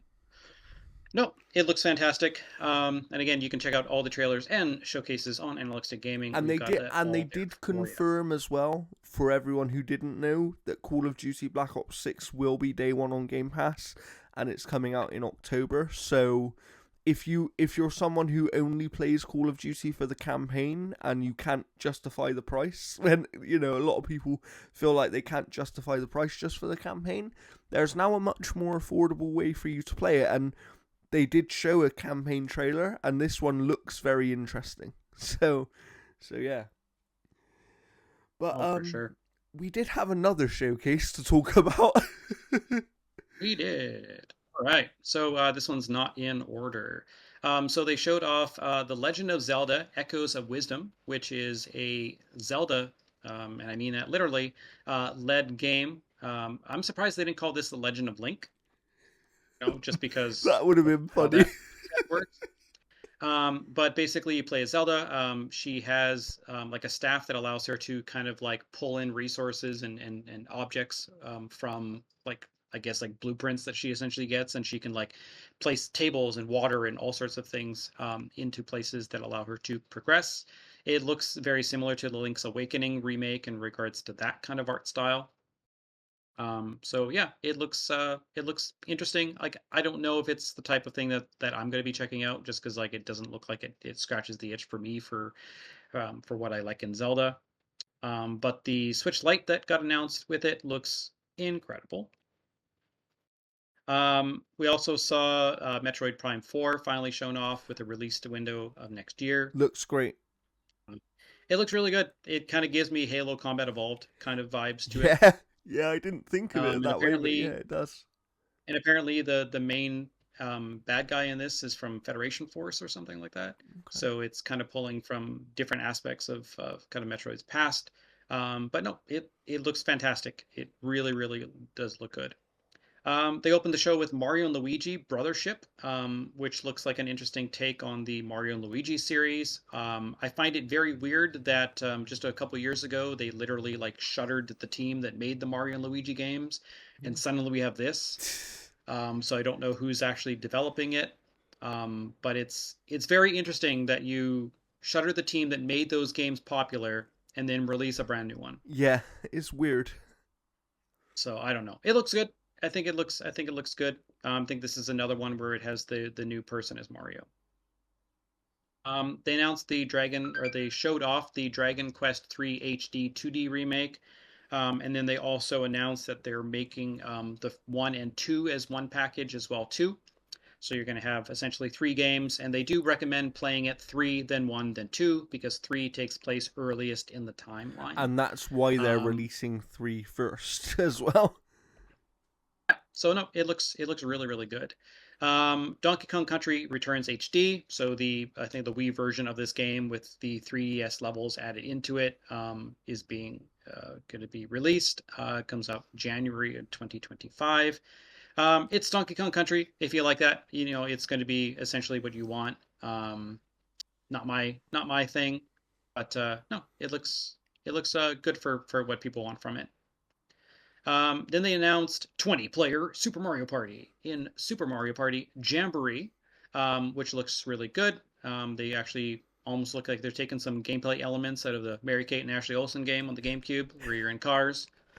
So that looks interesting. But 20-player Mario Party, I know Giant Bomb was going crazy because Dan Reichert loves Mario Party and subjecting people to like 5-hour Mario Party things. So they're definitely going to be doing a 20-player Giant Bomb Extended Universe Mario Party. So that's going to be interesting. I think it looks good. It's good to get one more Mario Party out of the Switch. Mm-hmm. Um, so that looks great. I'm gonna save this one for the end.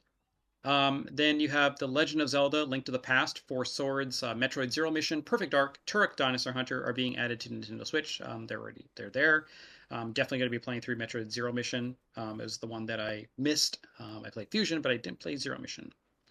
Um, then you have Nintendo World Championships. NES Edition is getting a new look, so that's coming to Switch. There's also a physical edition with the gold cartridge. Um, Nintendo Switch Sports is adding basketball as a free update. So the 3 people that are still playing Nintendo Switch Sports, they're excited. They're frothing at the mouth. Um, and we got another look at. Hey, I'm just spitting facts. I I'm just know, I spitting know. facts. Just spitting facts. Nintendo gave another look at Lego Horizon Adventures, which continues to look pretty charming. Um, Free from Apple Arcade jail is the Fantasian, which is going to be releasing on Switch this holiday, Mm-hmm. which is another game that proves that Apple Arcade, massive failure, is going to be coming to Switch, which looks really good. It's by the Final Fantasy creators and stuff like that, so that is going to be very, very fun, even if the main character essentially looks like they are from Nier Automata. Um, we've also got Tales of the Shire, a Lord of the Rings game. Lets you live a peaceful life as a hobbit. This looks fine again for people that want it. It's not what I love about Lord of the Rings, Yeah. um, but no, for people that want it, I am super excited that you get to play it. The game that honestly is the fakest thing in the world, and honestly, like I still think that this is a scam. I think this is still a joke, and that is Hello Kitty Island Adventure. This is the type of game that like when you're making jokes about why people are like lined up in front of a GameStop for 20 like over midnight stuff. What are you guys here for? Hello Kitty Island Adventure. Like that's what it seems like. Yeah, But I know this what is you a real mean. game. This is a real game. Apparently. If the guys that are making it, if you want to send me a copy to review so that I know it's real, do it. I will review it. Um, we got Disney Illusion Islands Mystery and Monolith free update is out. Luigi's Mansions 2 HD is almost here. So that's a HD remaster of Luigi's Mansion 2. Funko Fusion looks to be the worst looking game in history, I think. It Yeah, looks yeah, it really doesn't look bad. great. I mean, I'm sure it looks good on other console platforms, but this was not a way to show off that game. Holy hell. Metal Slug Attack Reloaded looks super fun. It's like a 2D pixel tower defense version of Metal Slug Attack. It's apparently out. I want to see how much it is because I'm kind of interested. I want to see if the contact that I have for Metal Slug, there's another Metal Slug coming out later this year that's a tactics one. I want to see if they're the same Okay, publisher. I don't know. interesting. Darkest Dungeon 2 will be coming to Switch next month. Visually, it looks fantastic, but Darkest Dungeon is also a game that Looks amazing. It kind of reminds me of the artwork of Chris Picciolo, who's a Marvel artist. Hmm. It has that same kind of contrast look. Looney Tunes Wacky World of Sports. I'm going to be likely reviewing this one because it's Game Mill. Um, but it's Game Mill. That, that's all I have to say. Fair. If that's that's all I have to say. It's Game Mill. You know what you're getting. It's Game Mill. Um, Stray Meows on its way to Nintendo Switch this holiday. This is by far the worst looking version of this game. Hmm. The texture quality on this thing is abysmal. But still, hey, if you want to play Stray and you haven't already, this is a way that you can do that. The other game that I referenced earlier that looks visually stunning is Mio: Memories in Orbit. Is a Metroidvania set on a dangerous technological arc. Um, this game looks gorgeous. Yeah. It's all like kind of like almost like hand drawn kind of backgrounds and stuff, and it looks like an Ori style game. Yeah. And you almost have like these Doctor Octopus arms with your hair going up walls and shit. Doctor It looks Octopus great. arms. Yes, Doctor Octopus arms. Um, and it looks really good. It looks super super good. Like I think visually it looks interesting. I like the Ori kind of inspired gameplay of like bouncing around and flying through environments and stuff. It looks really good. And this is the kind of game that you definitely want to kind of support because like again like we don't get too many games that really look like a work of art in a lot of ways. Um, and yeah, I'm super pumped for this. This looks really really good. We also got new crewmate and imposter roles that are coming to Among Us. Just Dance showed off its trailer. Ace Attorney Investigations Collections looks to serve justice this September. It's bringing a game that has never been localized over here as well too. So that game looks really really good. Phantom Brave: The Lost Hero is a turn-based game from the creators of Disgaea, which looks kind of charming. Not my thing, but it looks pretty interesting. Um, Pharmagia, I don't know what that title is basically monster combat, collecting, and farming. So you basically grow your monsters, so you can make like wolf trees, and they'll harvest wolves from the trees.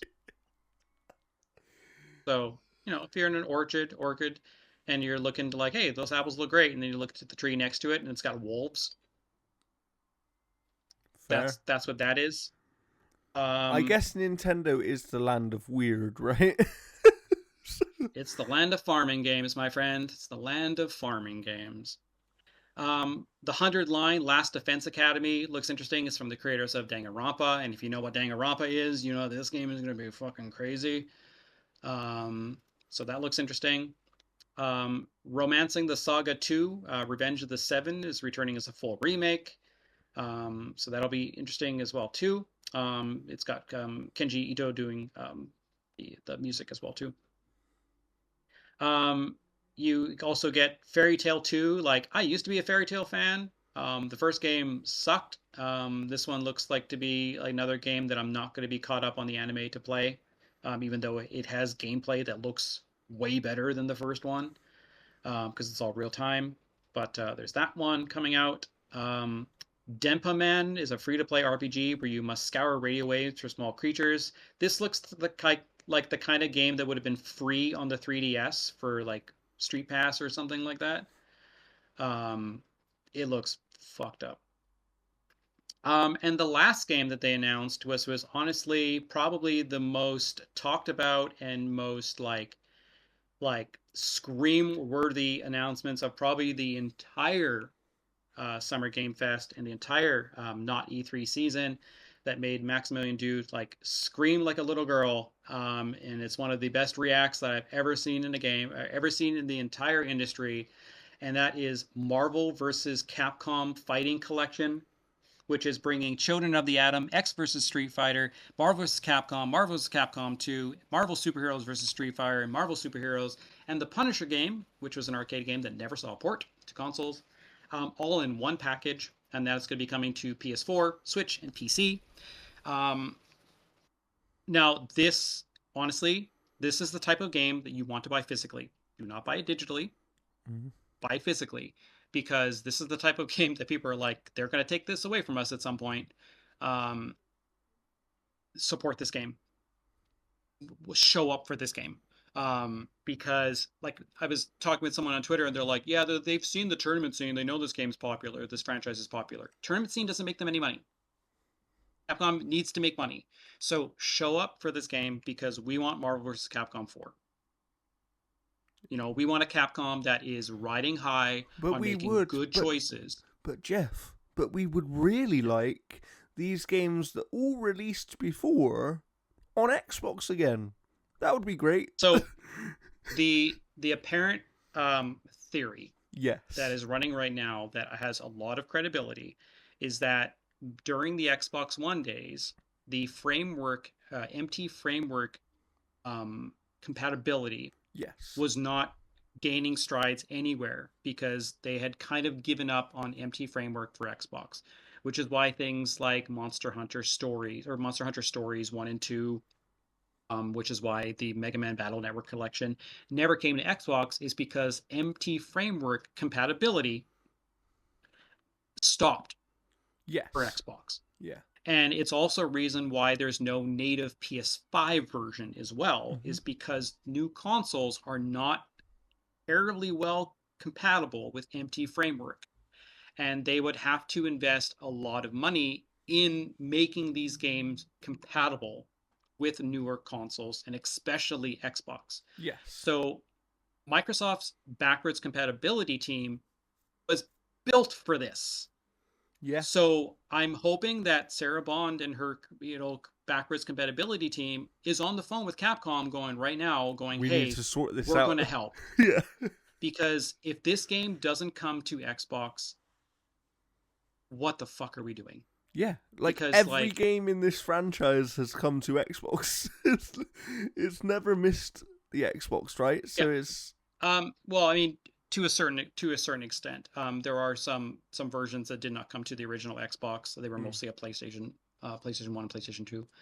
Um, but the thing about it as well too, and is that this is the first collection that Capcom has released that has a 3D game in it. yeah, Because Marvel vs. Capcom 2 is technically a 3D game because all of its backgrounds are 3D. So this is one of the first times that we've seen a 3D game included in a Capcom collection, which is why we haven't seen like Rival Schools or like the 3D Street Fighter.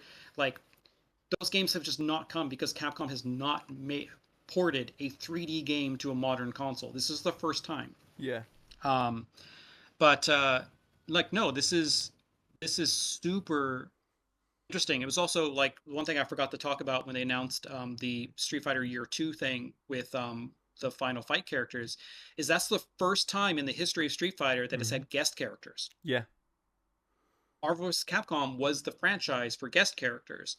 So like this game, like honestly, like still it's coming to 3 platforms, which is 3 more platforms than we ever thought possible. Because like Maximilian Dude had the free Marvel vs. Capcom thing like 3 years ago or 4 years ago, which he thought just ended in failure. And like it didn't. It made Capcom go, well, if we're gonna fucking do this, we're gonna do this right.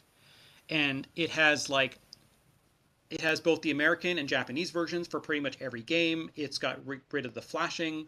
That would have been an accessibility issue. It's got a ton of shit. Like this is a full package, yeah, and it's part of the fighting game collection series, which means that we might get the 3D fighters. Like we might get that later on if they hmm can figure that shit out. However, it's harder to get rollback netcode running on 3D fighters. yeah.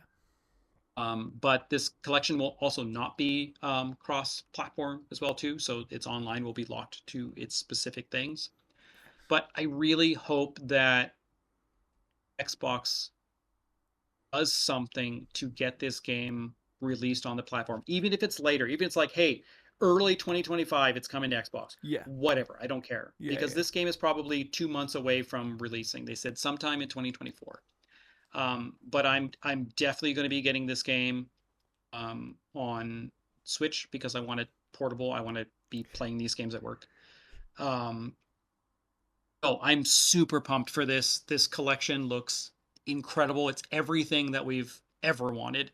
And even like some of the bonus characters are there and playable. So in one of the Marvel games, there was bosses in Magneto and Akuma, I think, or whatever, and they're playable. They've never been playable. Nice, nice. So there's a lot of really, really cool stuff that's coming to this collection that honestly, to me, this was like the biggest announcement through the entire Summer Games Fest because this was a series where Capcom literally pulled a blanket and showed you the corpse. Yeah, yeah, And it's back. Like it's back in the best way possible. Like it's every game. Like if they would have added like the Avengers arcade game as well into this or something like that, holy shit. You know? yeah. But So this was Capcom continues to do good things. I mean, potentially, if they can get this on Xbox, all is forgiven. Um, but yeah, like this was the announcement that people have been waiting like 7 years for. Yeah, yeah, yeah. Um, Unbelievable. But yeah, like again, like there was a couple games that are kind of like but I mean, for what this direct was, And like we got a also new Mario for game, we got a new and Zelda also game, a the new other Metroid thing is game, like for the Donkey Kong. Nintendo audience, right? Because there weren't that many games that spoke to me personally in the Nintendo Direct. Yep. However, as a Nintendo showing, it was the strongest one they've had in a really long time. In a really long time. So it was great. So I want before we talk very quickly about what we've been playing because we're running out of time a bit here. I wanted to ask you. Obviously, this is all in a bit of fun. These showcases were great. They all had different things. But overall, as an entire showcase, which one do you think was the best? Um, I think the best one for me is still going to be Xbox because it had a amazing showing of games that I am very interested in that are all coming to Game Pass. So the accessibility of me getting those games, um, as someone who essentially has to like finance a lot of what we review as well too, Yeah, because again we are a small outlet. So Game Pass continuing to come in clutch there. But in terms of excitement, for me, it was Marvel vs. Capcom. yeah, I bet That it was was. the biggest announcement. Yeah. Like, I'm a huge fan. I actually should have worn my Marvel vs. Capcom T-shirt. I'm a fake gamer. Um, I've never played a video game.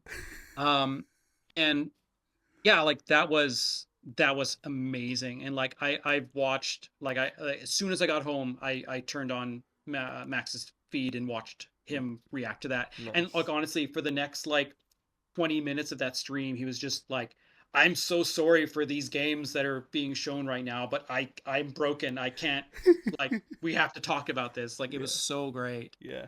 Um So yeah, for me, I would kind of agree in the sense that I think that Xbox to me had the showing where I was like, people talk about PlayStation's E3 2016 all the time, and Xbox was on that level.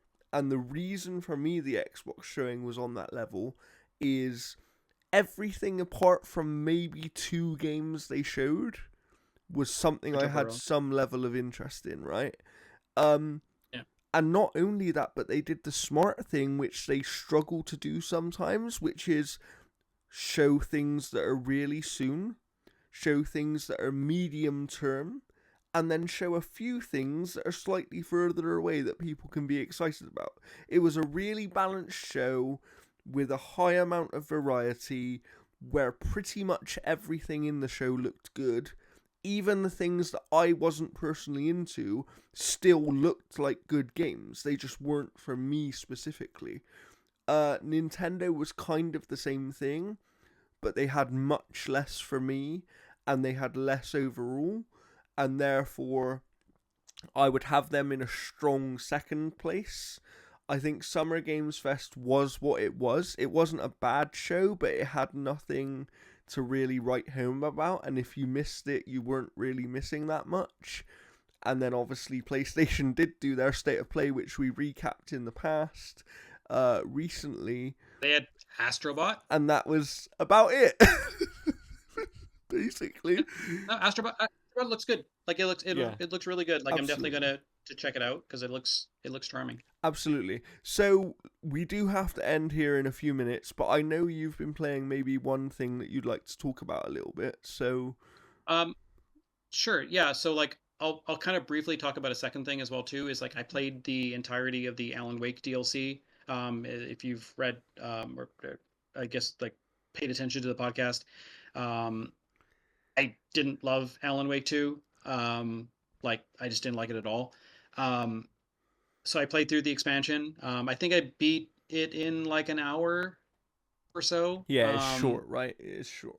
Yeah, I didn't love it. Like it to me, like it had some interesting kind of moments where it kind of dives into the crazy, because you have like the waitress who's like infatuated with this like fictional thing in her head that she's in a relationship with Alan Wake, and she fights like his like twin brother type of thing.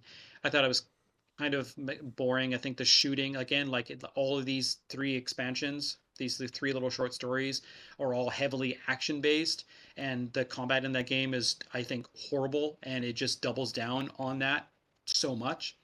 The one that with the girl from Control kind of makes no sense in a lot of ways where like if you haven't played Control you're going to have no idea who this power is that's helping her. It doesn't do anything to explain that.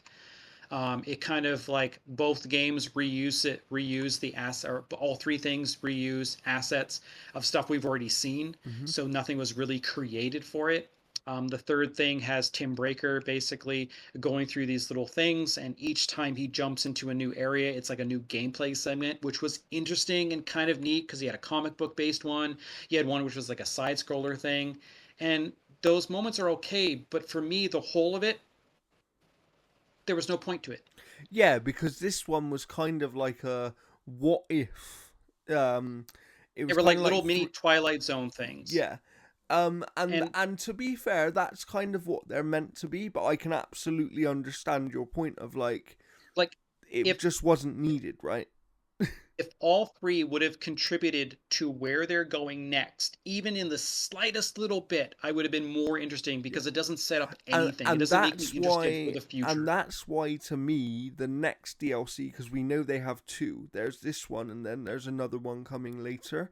The next one is more interesting because from everything we've heard, that's the one that's actually directly connected to the Yeah, main story of what's going on in this but universe. yeah, no, I wasn't terribly impressed with it. I just thought it was kind of very bland. Yeah. And the fact too, but when you're playing as the control girl, you don't get to use her powers or Yeah, I anything know. like that. It's Yeah. just all very, very, very typical. And it has more of those puzzles, where you have to like figure numbers and shit and all that kind of stuff. I'm like, fuck it. I just went to Google. I'm like, oh, the password's 451. Done. All right, put So that in. what else have you played? Um, yeah, so I just put out a review this morning for Bolt Gun Forges of Corruption, which is the DLC add-on for last year's Bolt Gun, starring Raoul Coley. So basically, you're back on Graya for one last mission, and you basically go to the manufacturum, and it's just demons everywhere. And it adds two new guns, so a missile launcher, which is very, very good. And it also adds a kind of like melty metal gun where it kind of like fires like these blasts of hot flame.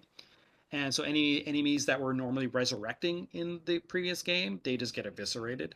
So they don't resurrect. They also added a objective marker, so now you don't get lost because some of the areas in the base game looked familiar and a lot of backtracking. This one's way more streamlined. It's about 3 hours long. It is super fun. If you had a chance to play Bolt Gun, this is definitely worth buying because it's only a couple bucks. It also added a horde mode, which is free as part of the main game, so that's separated from the DLC. They've added a lot of quality of life issues as well too. It's super fun. A lot of the new enemies, like the brute, is super fun. The last fight is this big factory where you're destroying little parts of it and stuff. And the ending put such a smile on my face that it was just so cool. I'm excited to see if Malum Kato, who is the character Raul Coley plays, or there's literally a Raul Coley button where you just like for the Emperor, purge the unclean, like it's just all these like little taunts. And I'm hoping he shows up in like other Warhammer stuff. Like if he's in Space Marine 2, that'd be I amazing. mean, he loves Um, Warhammer, right? So it wouldn't surprise oh me. yeah, God, if he got into that like Henry Cavill like If Warhammer he's show, in the whatever like yeah. that, he would just die happy. Um, no, like it is a very, very good expansion pack that is super fun. It's the boomer shooter that you've always wanted for Warhammer. It plays extremely good. The violence and gore and bloodshed and speed of that game is really good.